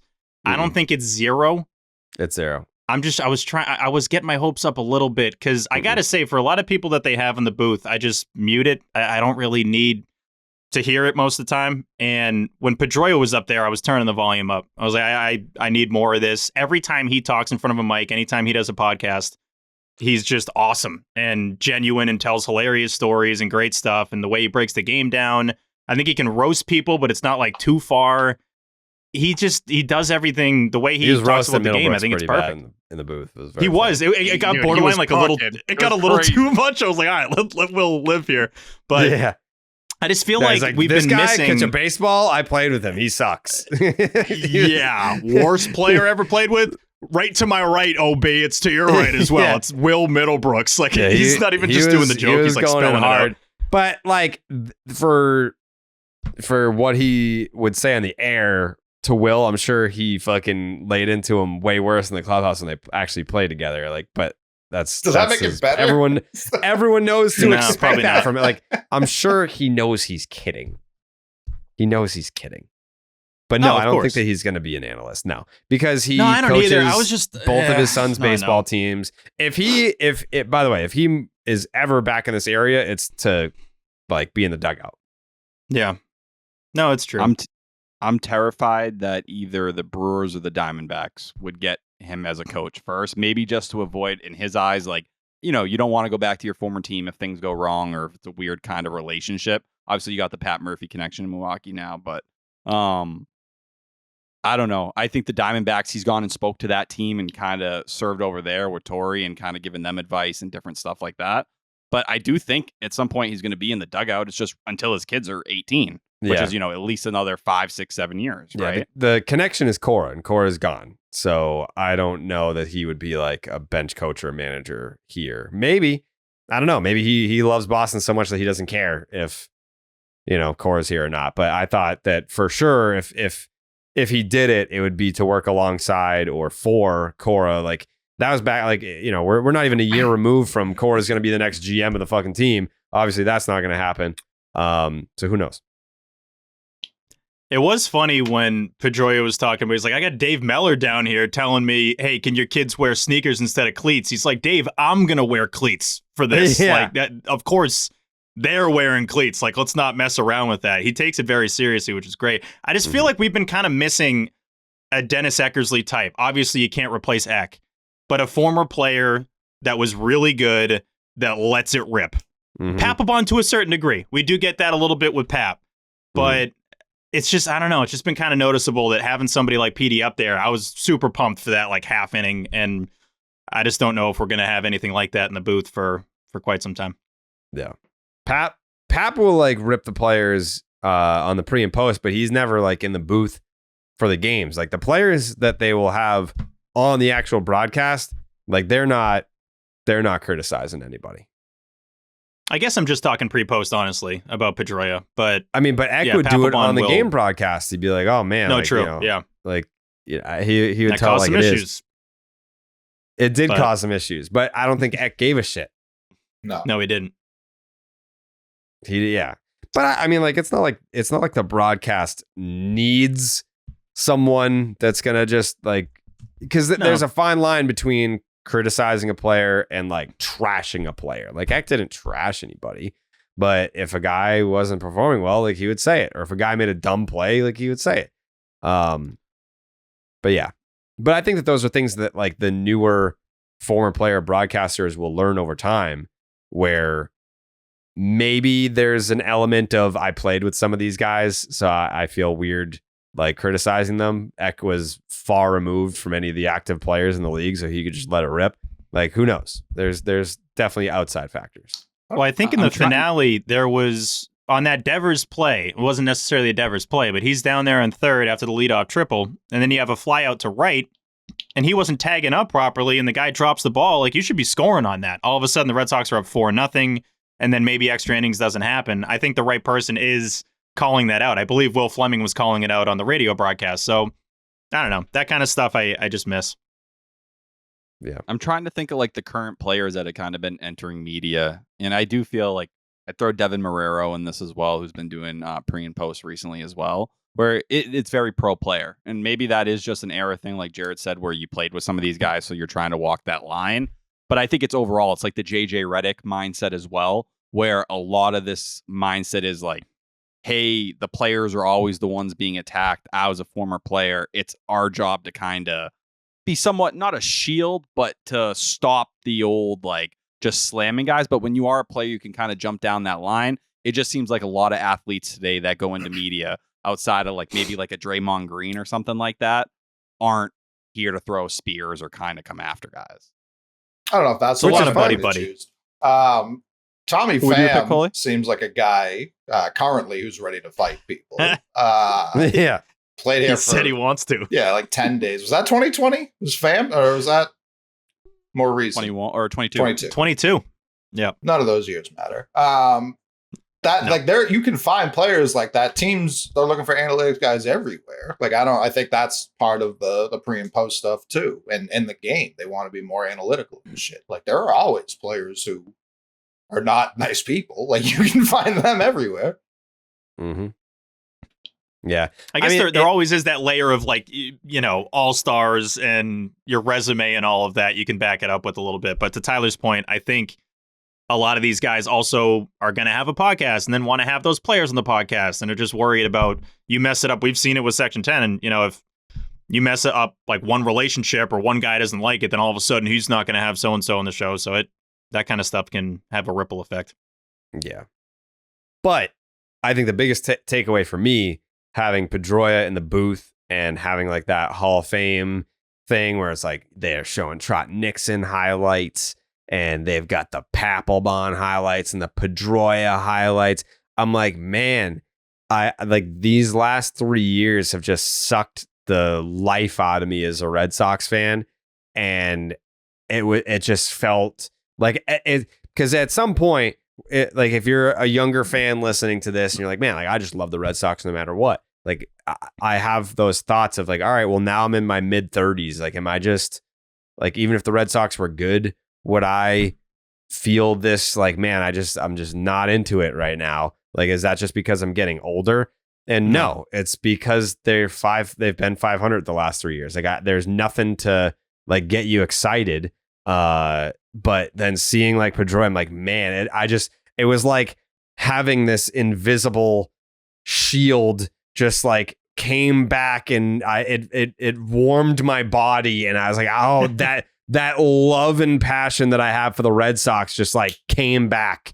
And you remember the good times. Like you remember like, man, like this is back when we had like a shit ton of good players on the team with personality. Like I talk about this all the time, but like my Facebook memories, every time I look at my Facebook memories, there's some Dustin Pedroia quote in my Facebook posts. And like he's always saying like entertaining, fun shit all the time. Like we don't have anyone, like there's no one interesting on the Red Sox with like one-liners and things that like people would say to like publicly that would make you laugh or whatever. We don't have that guy. Like, when's the last time we had it? Who? I think Casas is He's that not. guy and has a chance to be He's that not. guy. He does weird shit, but he doesn't say like, he's not on the same level as Pedroia when Pedroia would like say all this like fun stuff. He's on his own level. He's his own thing. Yeah. He's a But different I think tier. Pedroia, yeah, it's a different version. It's more weird than Pedroia's like, hey, I'm going to let my nuts hang and there's nothing you can do about it. Like, come and say it to my fucking face. But I also think, that's Dustin Pedroia because of what he was able to do here throughout his career. Like, we get 10 years deep with Tristan Casas and this becomes his team. I could picture maybe not as aggressive and down your throat, but more like, that personality being things we're posting his quotes, his one-liners, or whatever they are. Yeah. I will say with the Red Sox Hall of Fame coming up here, if you're a fringe guy, these next 5 or 6 years are big for you because I don't think they turn down this ceremony. I'm pretty sure they have this ceremony every single year. So I'm just saying in terms of we're not really pumping out new Red Sox Hall of Famers. If you're a guy that might have not had a great, you might have a shot now. You might actually be getting in. Orlando Cabrera, get ready. It's coming, buddy. Yeah, there's plenty of they've got like they're just gonna put in guys from the championship years for the next fucking. Yeah, it's any chance they get to celebrate that and put Alan those highlights Embry, up. And come on down, brother. Probably. Is Timlin in there well, yet? He should be. He should be. He's probably next. Did you guys have a problem with Trot getting in? No chance. I was honestly asking. It was a big question this week in sports radio, so I didn't know if you guys felt the same way. It's the Red Sox Hall of Fame. It's not Cooperstown. Like, yes, Trot Nixon, one of the best Red Sox of all time. Yes. I think Trot's a no-brainer for Red Sox Hall of Fame. Say what you want about Curt Schilling, but Curt Schilling's like litmus test for the Baseball Hall of Fame was like you just say the name out loud and you're like, is that a person a Hall of Famer? And it's like if you have to think about it, then no, they're not a Hall of Famer. I don't think that that's the case for the MLB Hall of Fame. I think that if you are looking at the numbers, there may be some surprising cases, guys like Johan Santana, where it's like, yeah, he fell off the ballot after 1 year, but you look at the numbers, you're like, this man had a Hall of Fame peak. It's different. But for the Red Sox Hall of Fame, like what criteria should you have to meet? Like I believe, and this is just me, maybe you could play one season for the Red Sox and be a Red Sox Hall of Famer if you had a big enough moment or made a big enough contribution to a championship season or something. Like, I don't think Koji should be in the Red Sox Hall of Fame. Huh? Koji, yeah. Koji should be in the Oh, Red yeah, Sox Hall of Fame for Yep. me, Yeah. right? Yep. Koji Uehara, Red Sox Hall of Famer. Yep. Big time. Yep. We were doing like the John Valentin like comp, right? And like looking at that, and it was like if you look at his numbers, him and Trout are almost identical. Only difference is obviously he didn't win a World Series here. Who? Both are John John Valentin. And it was like comparing those numbers, and the numbers are almost identical, but it was like, okay, well, obviously he didn't win one, but Nixon did. Do you give more of a pass to Nixon because he won the ring? I don't know, but you did 10 years here, right? Like you were a major part of a decade of Red Sox baseball. That's a pretty big deal. And he like set the tone for the idiots and everything. Like he wasn't one of the idiots, but he set the tone for like, fuck you. Like if I'm sore, I'm playing today, or, you know, put your head down, go to work. Like he was Johnny Gomes before Johnny Gomes, basically.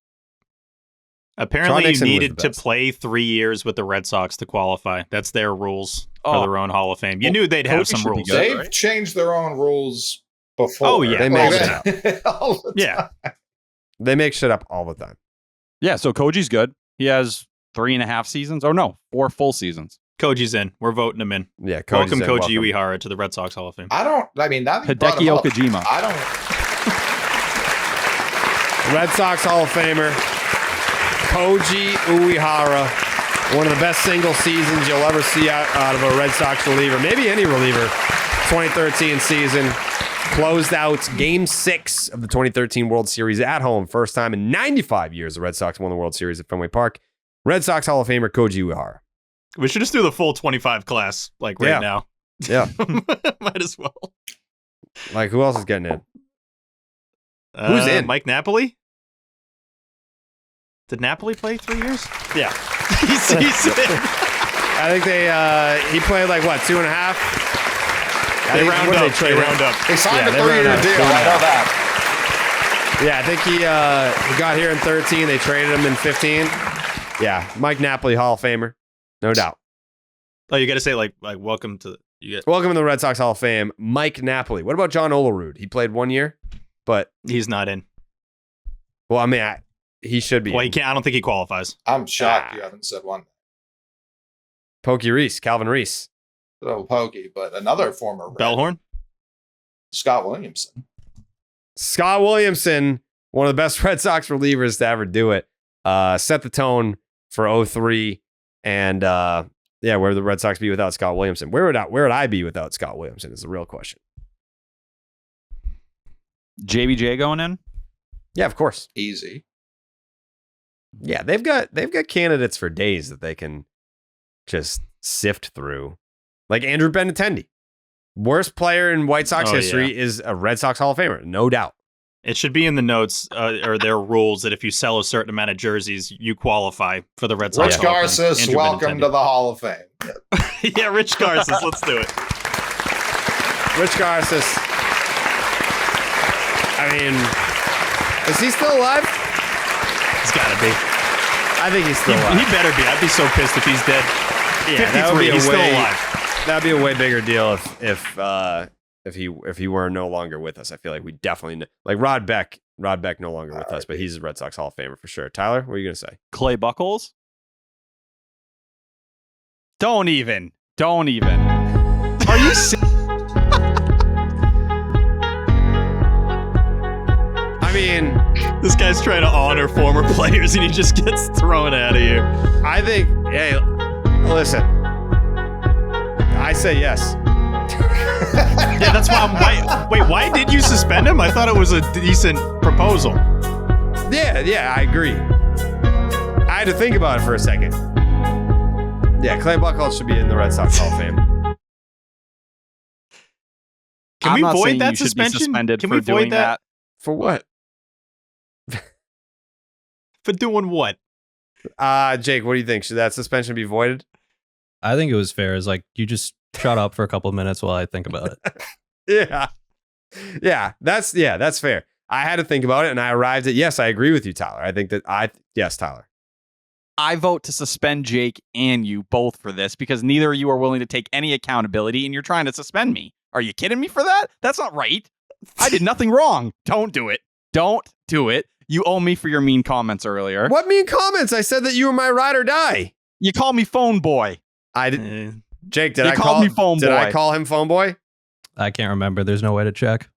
Yeah, there's no way to Suspend check. Jake again. That's two No, suspensions. I Jake is never. now lying. I've never. No. It's all I'm right, suspending you for suggesting that Jake should be suspended. Yeah, that's crazy. Jake didn't come close to doing a suspendable offense. No, and you also you slandered me. I never called you phone boy. I never even used that. I've never said that phrase to you or anyone for that matter. So you can't just make shit up. You can't just make shit up unless you're the Red Sox and you just make up rules for retiring numbers and your Hall of Fame process. But I'm excited for that next class. Koji, Knapp, and John Olerud. Rich Garces.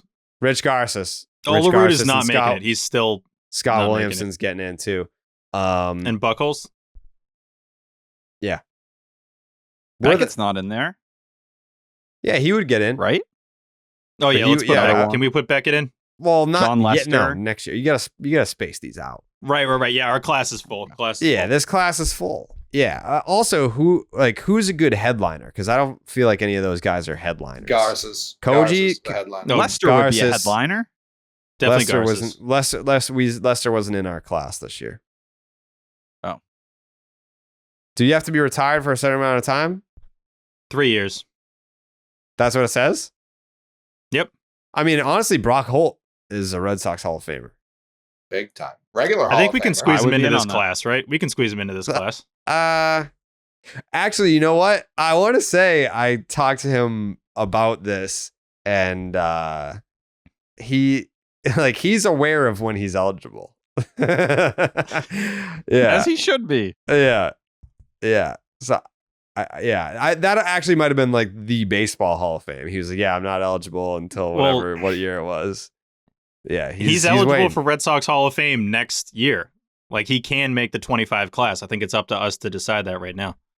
If he should get in. Yeah. I feel like he's I mean, we're naming the class That's right too now. much. That's too much star power for one class. Yeah, though. true. he feels like a second who- ballot kind of guy. Yeah, he needs to earn it. Like, you know how very clearly, like, everyone loves Sean Nixon and Jonathan Papelbon, but you knew the biggest pop was going to be when Pedroia came out.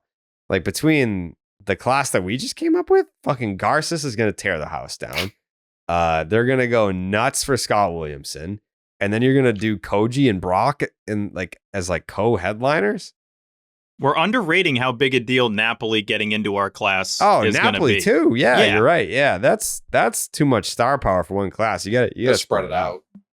Yeah, because then you're gonna get to what, like 2031. You're gonna be like, who do we put in? Fucking Darren Darnell Lewis. McDonald. Yeah, Brandon Workman. Lewis. Brandon Work. Pat Light's gonna call for some reason. I Pat would think be that's when he electric. gets the call. Yeah, yeah. You can't. Do Have they put Rusney in And the Worcester. would be the Pawtucket Worcester Hall of mostly, Fame, but yeah, they've put him in Worcester, right? He's got They the have a statue. Yeah. they have a It's in statue. Pawtucket. Yeah.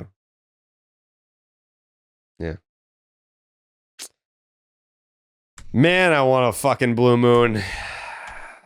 Me too. Some beers can say that they're brewed for baseball, but only Blue Moon is brewed by baseball. Beer and baseball, they just go together. And no beer goes better than the one that was literally born in a ballpark. Blue Moon was created at Coors Field in Denver, Colorado. It's the natural choice for opening day and all season long. Tyler had a long day of drinking Blue Moons. He was partying with Puff. What was it? Puff's wedding party or something? Groomsmen and the. Oh, you're one of the groomsmen. Are you the best man? No, I'm a groomsman. Oh, so what do you call the? who's the best man? His brother. That's fine. Do you think Gotta do it. do you think Gotta Coley do it. do you think Coley would be my best man? Yes. Do you have a childhood best friend behind the scenes? Yes, and I was his best man, so that's why it's between them two. But I think you can kind of, and it's his birthday, by the way. I Happy think birthday. you kind of have to make it that guy, right? Me you- and Puff have- had the conversation. I was supposed to be his best man forever, but I told him, do your brother. You got to You do your told him to brother. fuck his brother. That's weird, bro. I might just. Yeah, have sex with him. Put it right in him. Love you, bro. So here's the Are thing. you fucking me? Yeah. Yeah. Here's the thing. I mean, I was his best man. We've been best friends since kindergarten, but we lived together before I moved to New York. But he got married that year, which I think was 2016. He has a son now. Like, we never see each other. We probably text twice a year at this point. That's just life. I feel like I see him more than you do. Could be. Yeah. So it's kind of like, do I do the lifelong best friend that we like talk twice a year and it's usually like happy birthday texts, or Coley, who's been my best friend basically, like Ryan passed the torch to Coley around that time. I don't know. How do you decide? I'm not even engaged, by the way, just for, I'm just saying, like, when it happens, it happens, it's like we're deciding right now. Like, we're deciding right now who my best man is going to be.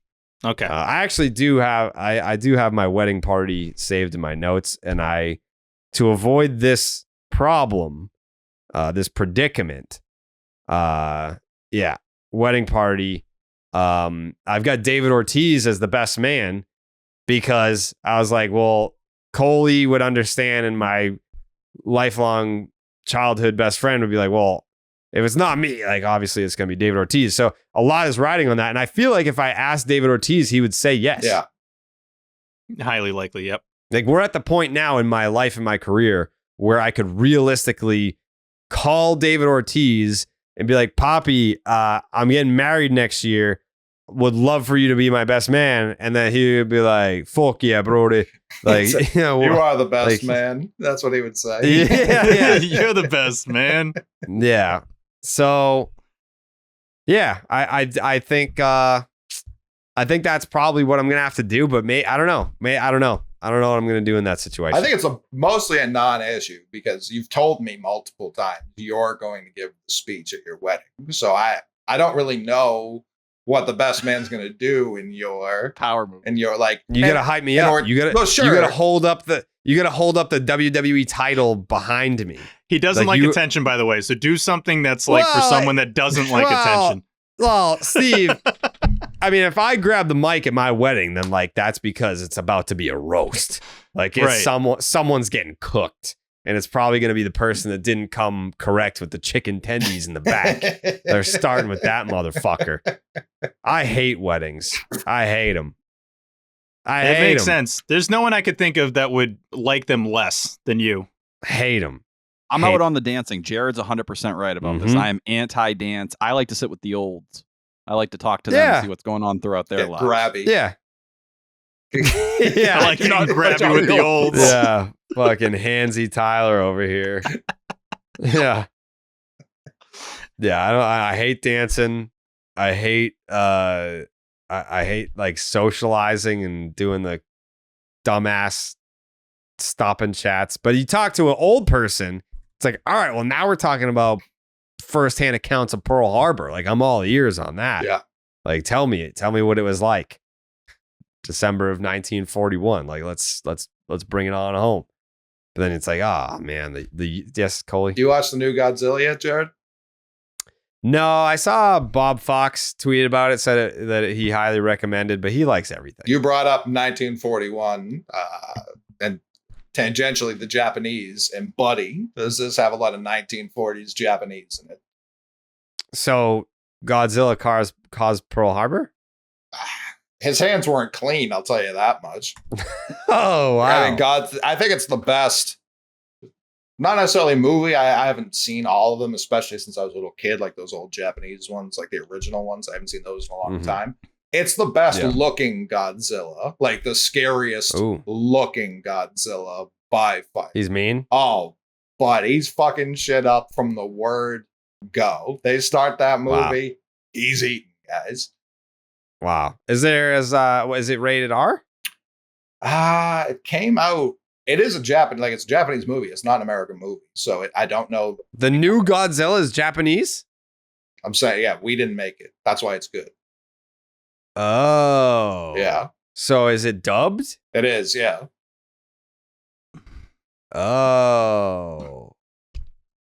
Can you hear it in English, or you have to read it? It's kind of like the original ones, at least for us. Like they don't have the talking like way off anymore. It's not like those old skits that you would see where like they would still be talking and like the English because like Squid Game, like you take an edible, you don't realize that. I thought I'd convinced myself. I was like, I am fluent in Japanese. Like I am shocked at how well I am understanding this Japanese. This is like anime. This is what anime is. It's like English dub. Isn't that not what the real anime heads do, though, Tyler? Yeah, I don't read. I'm not a big subtitle guy. Sorry. But you're a big Blue Moon guy, you would say. Mm-hmm. The biggest. Yeah. From its refreshing flavor with Valencia orange peel for a subtle sweetness and hints of coriander.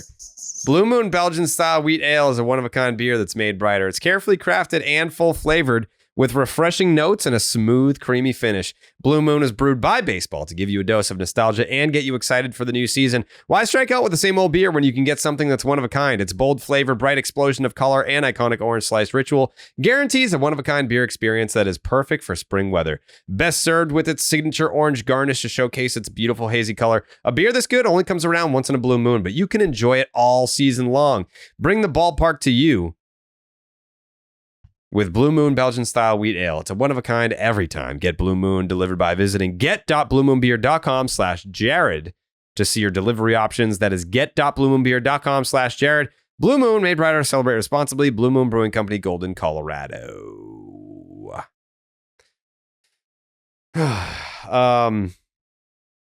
Anything you guys, Tyler? It feels wrong to go this whole episode and not say something about Tanner Houck. Well, I was just. I like where his head's at. I was Whoa. no. Jared was very clearly asking about this series before we moved on.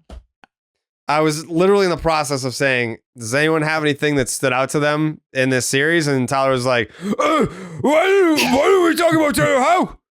Why didn't we talk about it? Like, I was literally getting to the point where I'm like, hey guys, let's get to the important things that happened in this series.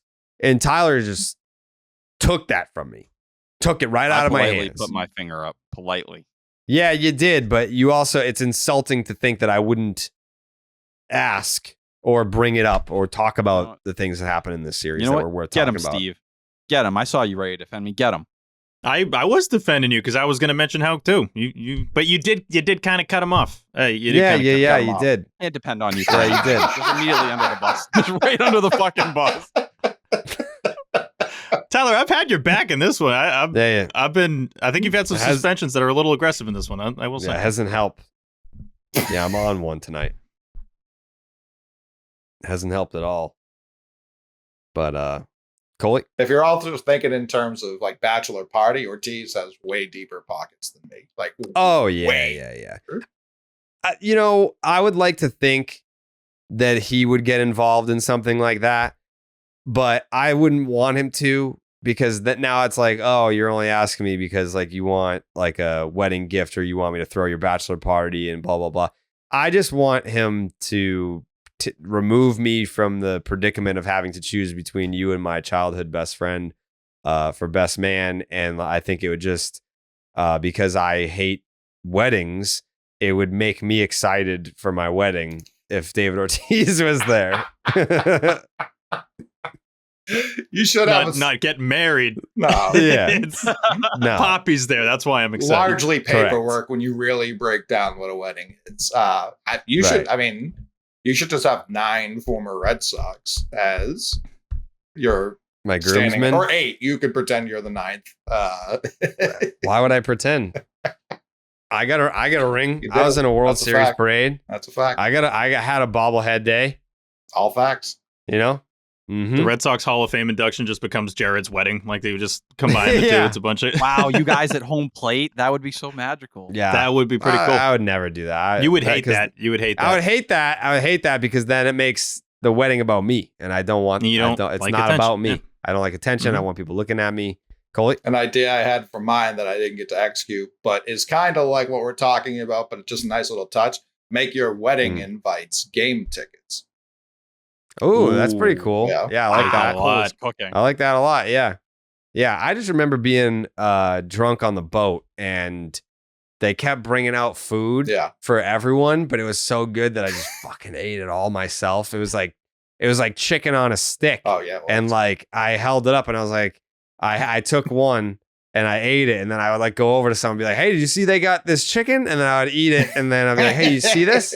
You see what they got? And I'm like, so I ate the whole. I did forget you commandeered it pretty quickly, but it was good. I was hungry. Same. I was out there all damn day trying to just, celebrate the love. It's exhausting. It was exhausting.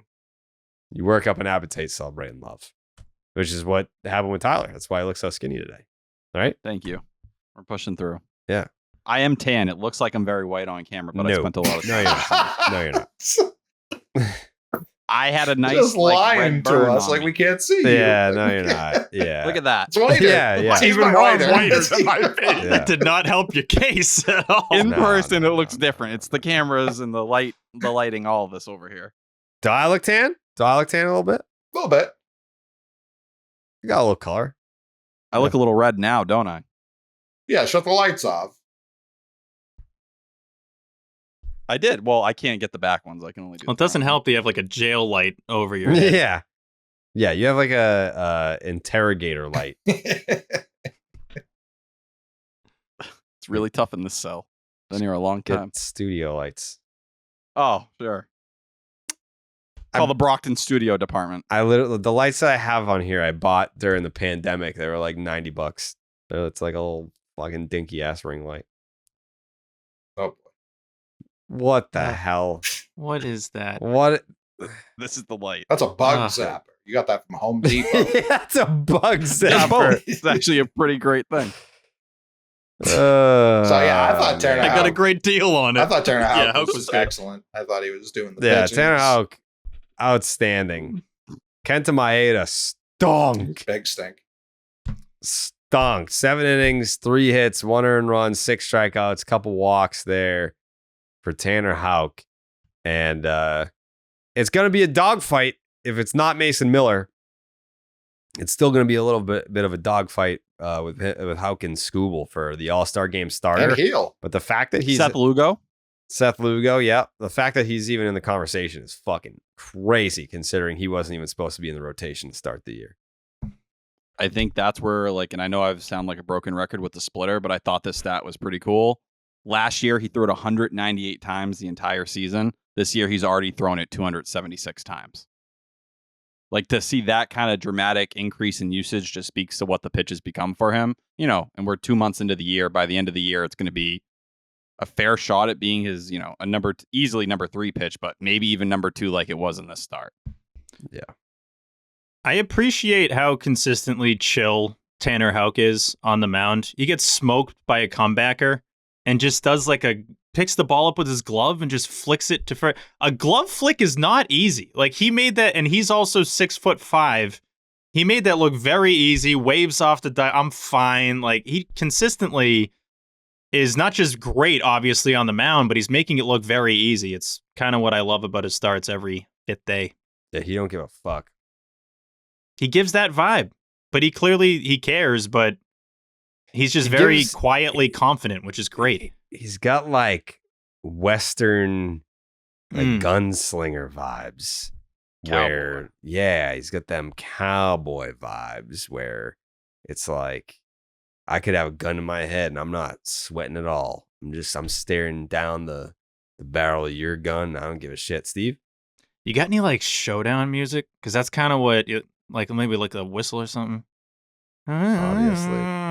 Cowboy. Yeah, damn. That's what I was asking for right there. Yeah. Least cowboy sounding thing I ever heard in my life. That's from Kid Rock. Yeah, dude. You Sweet kidding Home me? Alabama, baby. You don't know fucking cowboy? No, is that a song? Yeah, dude. Never heard of it. What? I'm sorry, I don't know the song. You're a loser, man. I got the whole song on there, but I'm just trying to not get us flagged and lose monetization That's on the sweet, video. sweet We might have already done that. Monetization. Yep. That monetization, baby.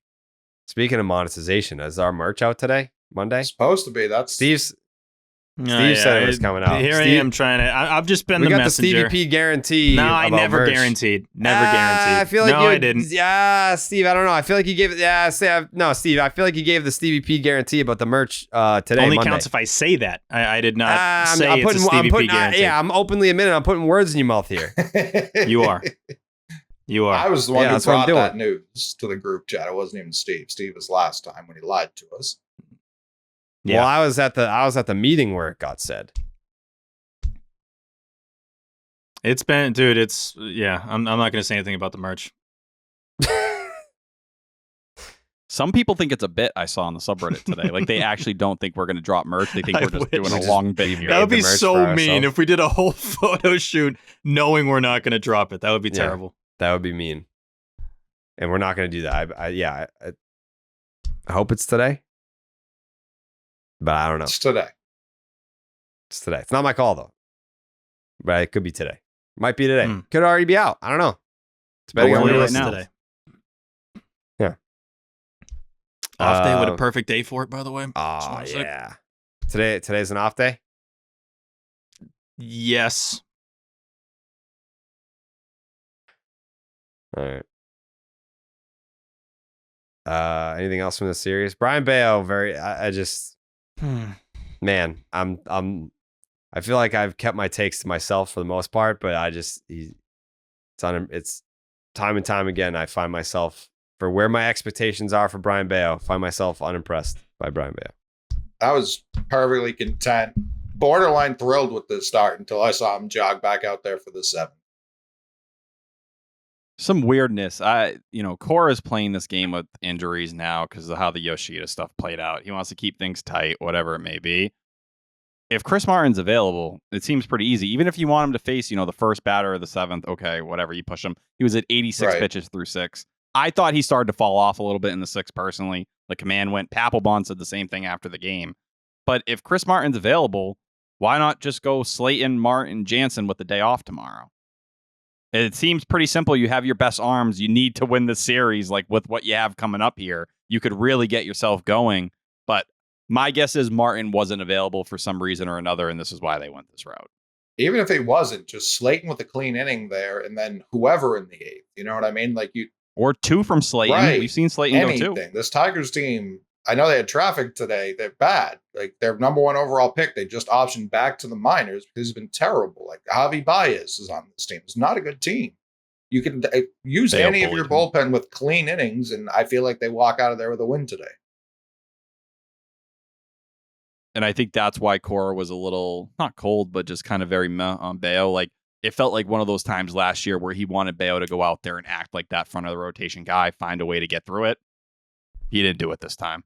And I'll give it to Bello. Like, he keeps saying his stuff feels better than ever, whatever it may be. And we know he outperformed the year, his advanced metrics last year pointed more to what his numbers have been this year. It wasn't the mid-3 we saw for a majority of the year. But he had the slider today and it was playing. He had 6 whiffs. Just didn't seem like the changeup was that great. It was his 3rd pitch in this game. And that was the difference in his last start against Baltimore. They were sucking him off for how good the changeup was. Well, You just want to feel better, right? After Bello starts, we want to feel more confident, more like oomph, and it's consistently this feeling of like, okay, that's fine. Yeah, like he's fine. He Like, wasn't he's bad. not bad. He was all right. He's fine. Yeah, he's fine. Yeah, he's mostly just fine. Which, if that's what you're expecting from him, then sure, it would just be nice to be like, man, like that was impressive. That was fun. That was a fun Bello start. Like, you don't get. I mean, it's been a while since you're like, man, that was a fun Bello start. It's mostly just like, yeah, that was fine, or like, ooh, that one bad inning though. But whatever. It's not like hugely alarming to me. It's kind of just becoming who he is, I guess.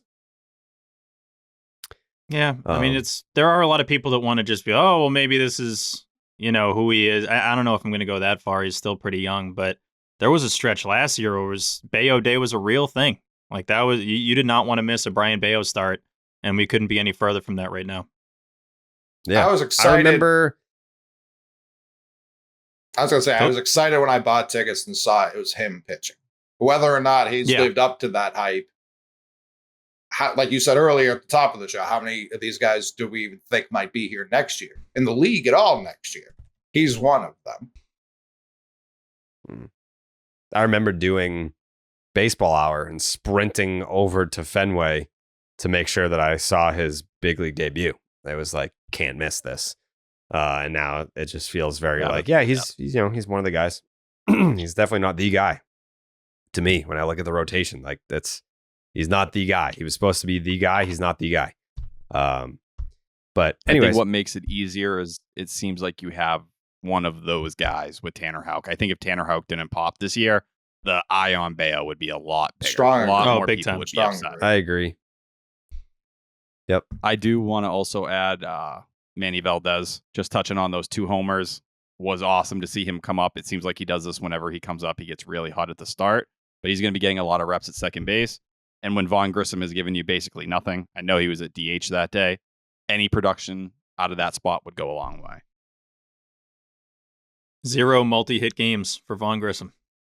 Unfortunate. Does he have multi-hits? You know what? The Vaughn Grissom He has thing multi-hits. Okay. Yeah. I think 11 or something. Yeah, Tyler had a really shitty tweet about this. I'm trying to find it. You thought it was shitty. I just You've I don't had a get few the whole shitty idea. tweets. Like, you were first Go of all, ahead. you were acting like Vaughn Grissom was dead. First of all, he's not. And second of all, He's hurt.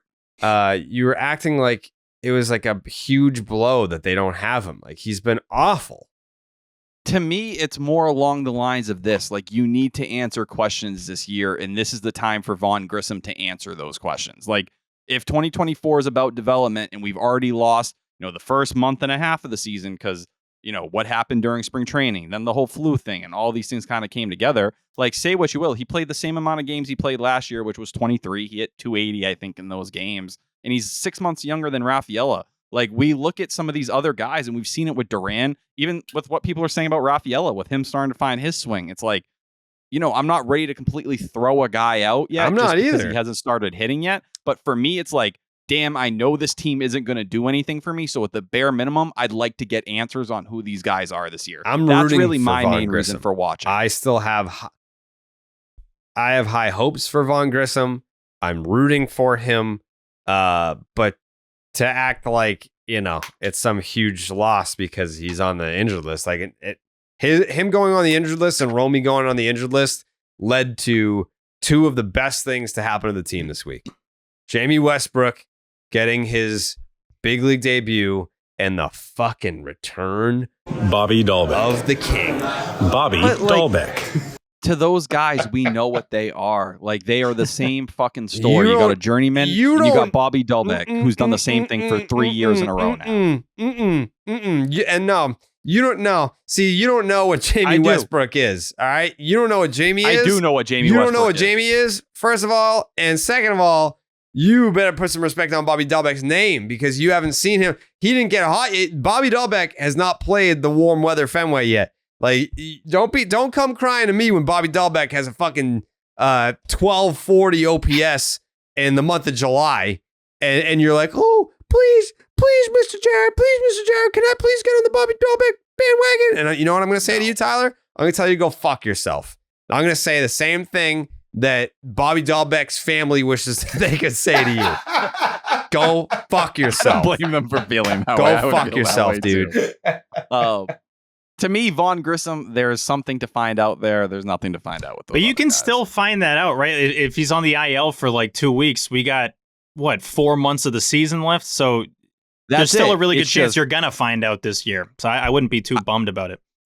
I think just what worries me here, it's multiple injuries kind of sidetracking. It feels like a year that quickly becomes lost or kind of out the way or up and down. And I just want to see him out there consistently, especially for a young ball player that, needs those everyday reps, needs those everyday at bats. And say what you will, the quality of contact had been better over the last week or so. Cora said it, the numbers said it. Not saying it was going to do anything dramatic one way or the other. I want to see if, what that trade's going to give you. Because in all reality, a year from now, really around this time, depending on what happens with Marcelo Meyer, he might be pushing for a promotion sooner rather than later. That infield is going to get very crowded very If quickly. anything, that's the discussion where it's going to start to be you feel bad for what could have happened and that he didn't get enough time to do it. I still think he'll have enough time this year to prove what he can do.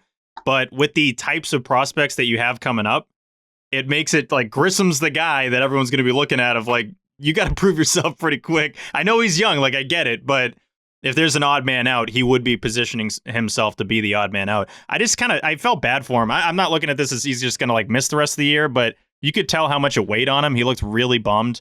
So just on a personal level, like that did kind of suck to see, but yeah, he can't really point to much of anything as like he was going to do this, that, and the third. I mean, he's hitting 140. So I get what you're saying on the, that things might have been picking up a little bit. Call it. Who am I missing? Who's pushing him out? Well, if you're going to have, Story. Sure. Yeah. Let's pretend he's going to be healthy. Agreed. Sure. No, I know. Big assumption. Sure. Yeah. Trevor Story. Yeah, for the first 2 months. It was for the first month you're going to have Story, hopefully. Yeah, I know. That's no guarantee. No Can't guarantee. make a single road trip through one. Doubt it. Rehabbing in Cali right now. I bet he fucking is. Like, what's the difference between him and Yankees Jacoby Ellsbury? Like, honestly, like, what's the difference? It's hard not to Crickets. fight that. Yep. I think Story's an elite defender, but I can't tell you what he will be after the surgery.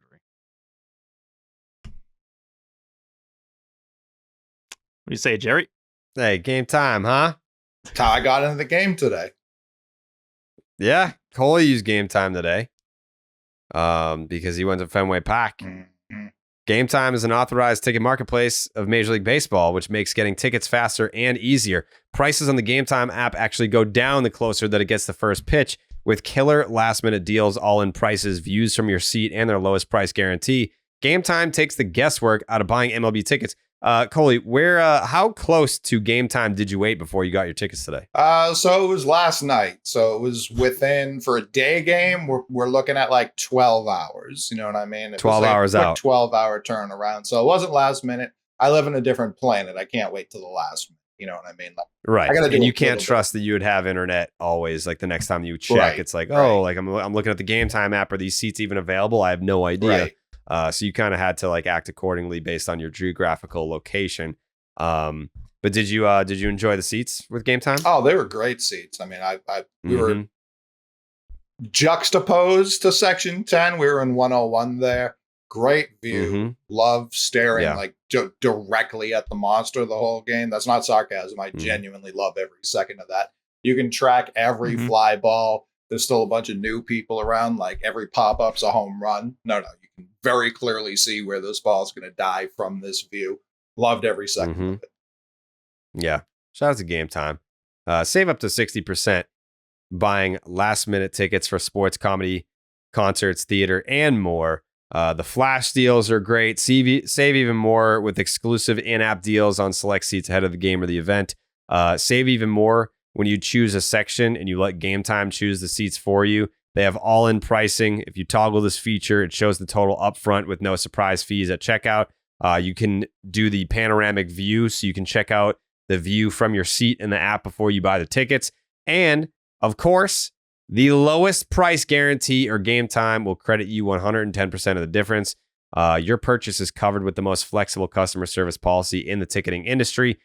Take the guesswork out of buying MLB tickets with Game Time. Download the Game Time app, create an account, use the promo code SECTION10 for $20 off your first purchase. Terms apply. Again, create an account and use the promo code SECTION10, SECTION10 for $20 off.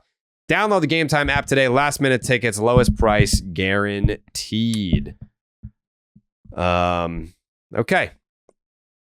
Anything else stand out from that series for you guys? I mean, obviously the Pivetta 8 straight strikeouts is cool until they've lost the fucking game and it didn't matter.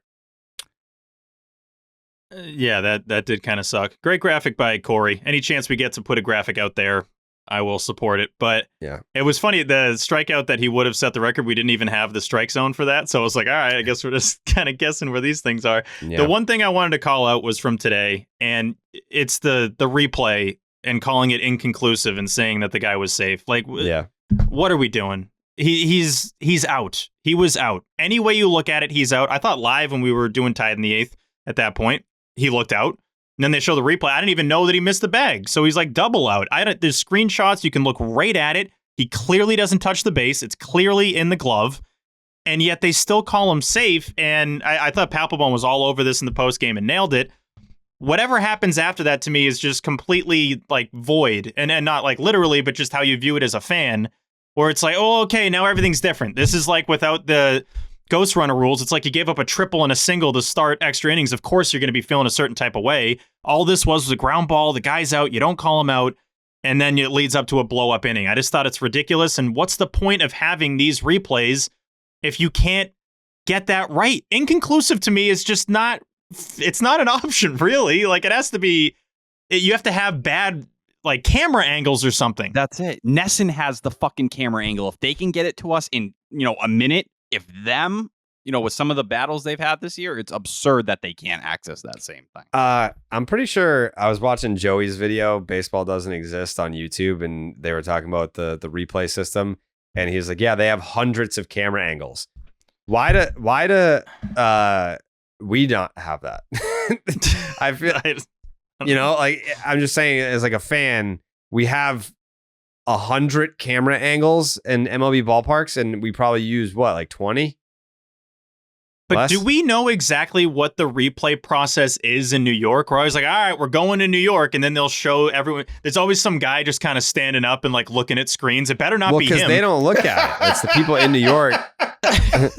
Like, it's the people in New York that look at it, and then they tell the asshole. Guy, I swear to Christ. I'm telling you, if it's the guy that looks like he's got better places to be, I'm gonna lose my shit. Because it should be someone in just like a closed off room that doesn't know the situation of the game, that has those camera angles Jerry's talking about. Instead, we get today where it's inconclusive, and I'm like, what? That's so conclusive that he did not touch the base. 150 camera angles, 150 of them. And this one guy's job is to just look at any of them. And they call over to this fucking idiot. And his response back, he calls it back, and he's just like, no idea. And they gotta be like, you calling the field stands. This guy I don't know.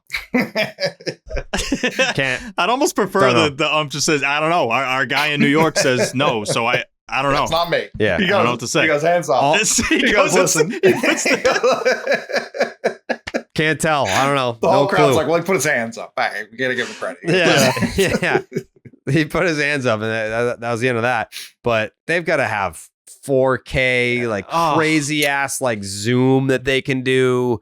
They can like count the specks of dirt before the bait, like you missed the bait. I don't understand how you can say inconclusive with all the technology that we have today. But was Rafaela's throw to home conclusive one way or the other? We got one replay. Oh, big save. Oh, he didn't safe? tag Okay. him. Reese didn't tag him. It was an missed incredible save.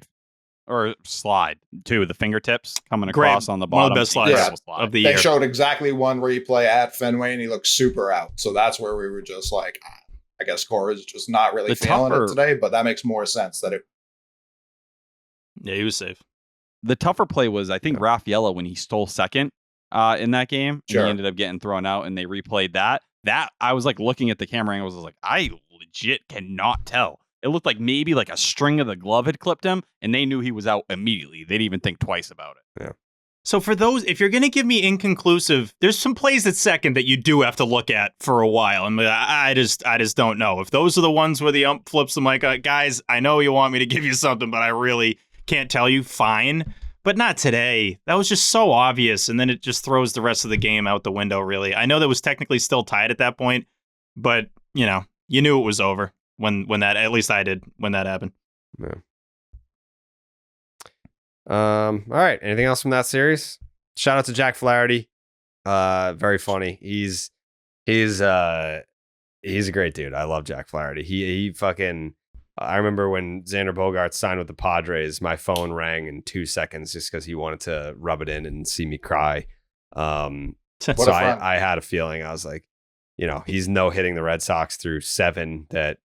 I can't let this happen because I would never hear the end of it.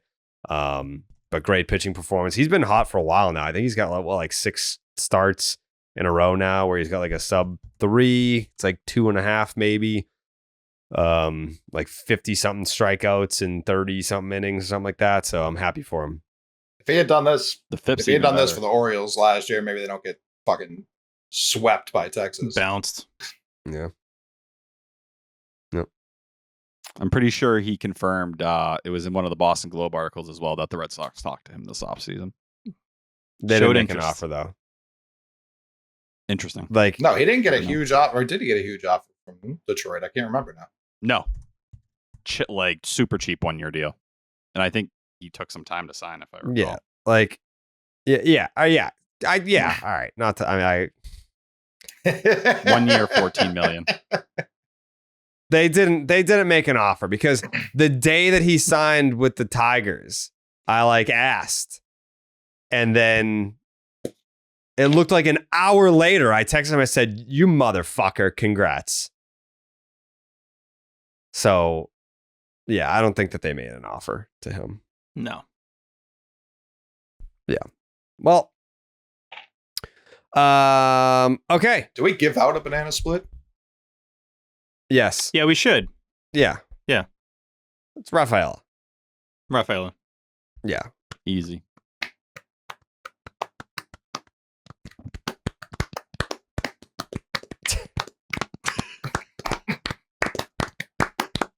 It feels right.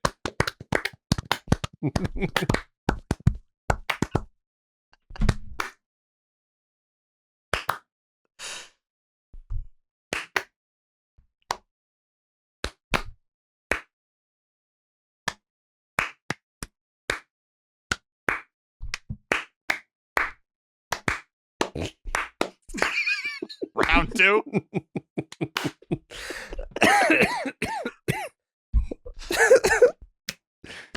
Yeah.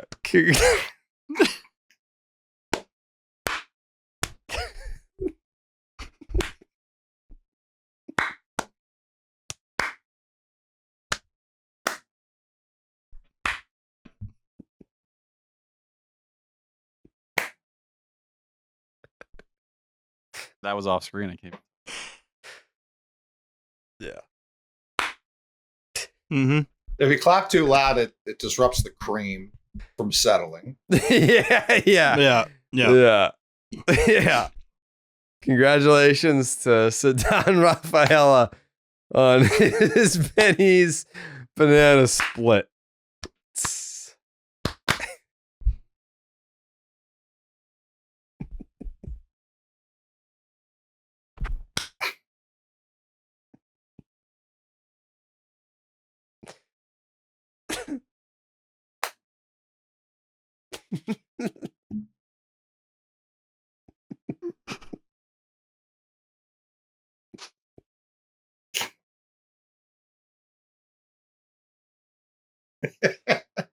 John, what's their record through 60? Fucking right down the middle, split it, baby. 30 and 30. 30 and 30 through 60 this year, 30 and 30 through 60 last year, 39 and 21 through 60 in 2022. So we're just splitting it. Split it, baby. Yeah. Yep. Yeah. The Stop and Shop look ahead. Brought to you by Stop and Shop. Head on down to Stop and Shop right now. And if you use the promo code section 10, I'll tell you what the fuck you get. You get 10 cents off every single tangerine that you buy when you buy at least 5 pounds of tangerines. And this deal is only at Stop and Shop. You head on down right now, use the promo code section 10 and tell them With your section mouth. 10 sent you. Yep. Red Sox are playing a 2-game series against the Atlanta Braves. And I believe the Braves have not named a starter for game 2. Is that correct, Tyler? I believe you are correct. Wow. Pussies. Name it. Name your starter, pussy. Come on. Game 1 is Cutter Crawford versus Max Fried. Cutter Crawford, he needed May to end. 6 starts in April, 1.35 ERA. May, 6 starts, also a 5.14 ERA. All 5 of the home runs that he allowed this year have come in the month of May. Good thing it's not May anymore. It's June. Woo! He's yet to have any game this season with double-digit ground balls yet. which is interesting. Sweeper has let him down a bit this year. Last year, it was a 150 average, a 250 slug, and a 38% whiff rate.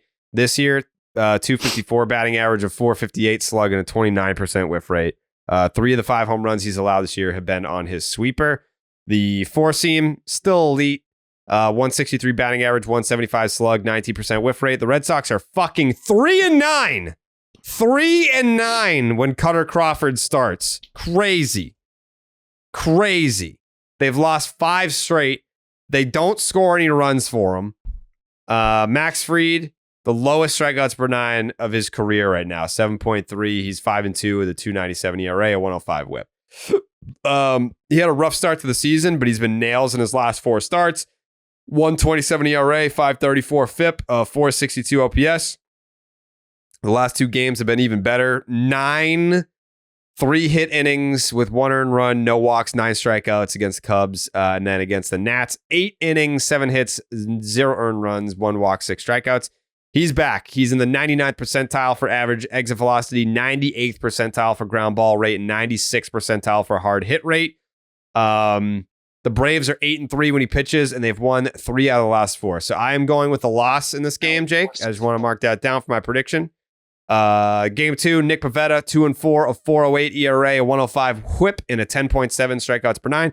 Had his most strikeouts and whiffs since his return from injury his last time out, which was, of course, was the series opener against the Tigres. The home runs continue to be a problem for him. His cutter sucks. 500 batting average, a 12.22 slugging percentage on his cutter. 4 of the 8 home runs that he's allowed have come off the cutter. He throws it 10% of the time. He should throw it 0% of the time. I feel like Andrew Bailey has probably suggested that. The sweeper and the curveball are carrying him. The sweeper, 121 batting average, 212 slug, 44% whiff rate.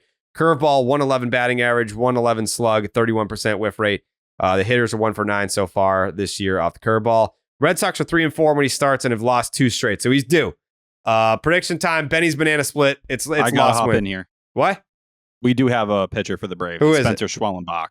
Who? Spencer Schwellenbach. He was the number 3 prospect for the Braves. He just made his debut like a week ago. All right, cool. All right. Called up from Double-A after only making 2 starts. All right. L. Benny's banana split back to back. Tyler, what do you got? Yeah, I'm going split here too. I think Cutter has to bounce back here, but I'm a little worried. Max Fried, you're going up there. He's really got it going after a slow start to the season. Schwellenbach, up from Double-A, some growing pains. I think Nick Pivetta really had his sweeper going in his last start, had 8 whiffs with it. Seems like he finally has some feel for that again. Give me a loss in the first game. Give me Pivetta showing up in the second. You split before you go to Chicago. Coley? Yeah, I'm going season split.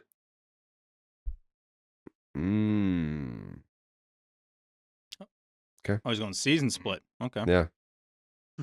So you've got them sweeping these 2 games. Yeah. Okay. Coley's got a sweep. Steven? The order has been placed. So Wow. that's what Wow. I'm gonna say. Are you gonna do the whole podcast on that? Yeah, of course. Yeah. Will you go to Fenway wearing that? I get. Yeah, sure. I guess. I mean, the Fenway thing. I'm like, I don't see why not. I had to think of like, why would I not? I don't know. Yeah, I guess so. Yeah, I guess why not? But Fuck yeah, I dude. got the split. The banana costume was going to get here Tuesday, so Okay. get a series split. Alrighty then. Jake, what do you got in this series? I got the Red Sox winning both to get the split and get back to 500 on the year. Okay. All right. So we have, by the way, if you're paying attention at home, you heard it from Coley, you heard it from Jake. There are 2 Benny's banana split possibilities at the outcome of this series. If the Red Sox take 2, then that is a season split in which we will celebrate a Benny's banana split. And if they go 1-1, that is also a Benny's banana split, and Steve will be a banana. So, I mean, you might as well. I mean, like, you should wear that to Fenway when we go for the Savannah Bananas. Yeah, that's a good point. They are the bananas. I also don't want to like, Yeah. show up the bananas. Like they're the bananas. I'm not. you know. Yeah, but like they love bananas. Yeah, true. Hopefully we do a soft launch here Yeah. on Wednesday night. We got 2 chances to wear the banana. I'm going to be pissed if I don't get to wear this banana because now it's coming. Now it's real. Well, I mean, isn't that this Friday or whenever the fuck? Saturday? Saturday, yeah. No, I know, but I would like a series split. That'll be good. I understand what you're saying.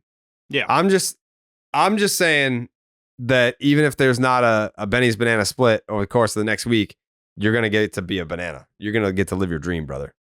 True. What's the weather looking like for this 2-gamer, Steve? Weather look ahead is brought to you by Billy's Gummy Bears. You chew them with your mouth. Also, you fucked up on the 76, I think. The Stevie P guarantee. Yeah, I don't think technically, I kind of got forced into a Stevie P guarantee, but you know. Oh, I mean, you gotta be better than it. that. Yeah, you gotta No, be I better know. than that. Yeah, I was wrong. Yeah. I was wrong. 2-game series against the Braves. Yeah. That starts on Tuesday. Of course, it has to be a 2-game series because the Braves used to play in Boston. So that means we need to play 2-game series every year against the Braves. Tuesday night, 7:10 p.m. Eastern, first pitch, 66 degrees, partly cloudy, 2% chance of rain at first pitch. Jerry, that is 10 degrees away from what you want. I know. Wednesday, game 2, 1:35 p.m. First pitch, 79 degrees. I know. I know. Partly cloudy, 2% chance of rain. It'll get up to 82 degrees during this game. And that will do it for your weather look ahead, which is brought to you by Billy's Gummy Bears. Chew them with your mouth. All righty. T-Dog, final thoughts? You want to talk about the fucking 76th ranked prospect in the Red Sox organization or anything? I did want to say congrats to Christian Campbell, who Coley's been on for a long time, really pushed him. But, you know, the talk before entering the season was, hey, you guys saw Roman Anthony pop last year. Campbell's our pick this year. He's done everything so far to prove that right. Now going up to AA, the only thing to keep an eye out, he's walking a ton, 14%. He's striking out a ton at 26%. And I also want to give a little love to Marcelo Meyer, who's been walking a bit more the last couple of days. I think that's a major thing for him. That and hitting lefties, which he's been below 200 this year. If he can check those 2 boxes off, a promotion should be right around the corner. And of course, Kyle Teal. Ridiculous month of May. Now has the best hitting stats of any of the big 3 down at AA. And he might be pushing for Worcester before the other 2, which is pretty ridiculous for a catcher. But, you know, he was a college draftee. This is what you need. And, you know, that stock's only going up. Yeah. It's exciting. Grand Slam. Was that last night? Yeah. Yep. Coley, final thoughts? Yeah, I'm typically not one who complains about the broadcast. Apple TV, in the middle of Houck just absolutely dealing, decides to go on a 2-inning tirade about the Mookie Betts trade. They were like, you got Connor Wong, and that's like way better than Mookie Betts, which was like an insane way to handle that. And then they spent the next inning being like, Chris Sale was fucking never that good here. And it was like, what's happened? What is going on? Finally, enough people told me you can switch it to Will and the boys on the radio. So I did that immediately. You can? Oh, yeah. Yeah, it's one of the best options. It's a second behind, which is a little tough. It was but it's weird. still really It was weird listening to it and watching it because it is not synced up, but way better than being up 7 and then being like, remember when Mookie Betts played here? And also Chris Sale sucked here. I was like, what's happening right now? Like, I get if we were down 100 runs, this would make more sense. We're blowing them out. Yeah, I didn't realize that. That's good to know. Steve, final thoughts? Yeah, only one final thought. If you have not checked out the Roman Anthony interview, definitely do that. It is on the YouTube. It is also anywhere you get your podcasts. And just another shout out to our guy, Mike Eamon, who has really been cooking on these vlogs. He's cooking on the vlog from Portland, but the stuff he's putting out there, the promos for these interviews is great. He's great. So yeah, check it out if you haven't yet. Sounds like you got a crush on him. I love Mike. Yeah, he's one of my best friends. Yeah. You guys hung out recently, I saw? Yeah. All right. Yeah. Jake's takes. Not much to Do you have add. permission for that, pal? You guys, you hang out with your friend recently, buddy? Yeah? What's that about? Jake's takes? Just one more quick shout out to you, Jared, for the 162 gays shirt. Just a Thank you. great idea. It'll be fire when it drops. Thank you, bro. I appreciate that. Oh, what the? Again with the attention on me? Come on. Stop. He's so uncomfortable. Look at him. I feel awkward now. It's not supposed to be about me. I'm not even gay. It's not even, it has nothing to do with me, but I want to make sure that, you know, the 162 gays have their merch. And yeah, we'll get cooking on that. I feel like that design could look really cool. 3 Gs. Mm-hmm. Yep. 3G. Shout out to him.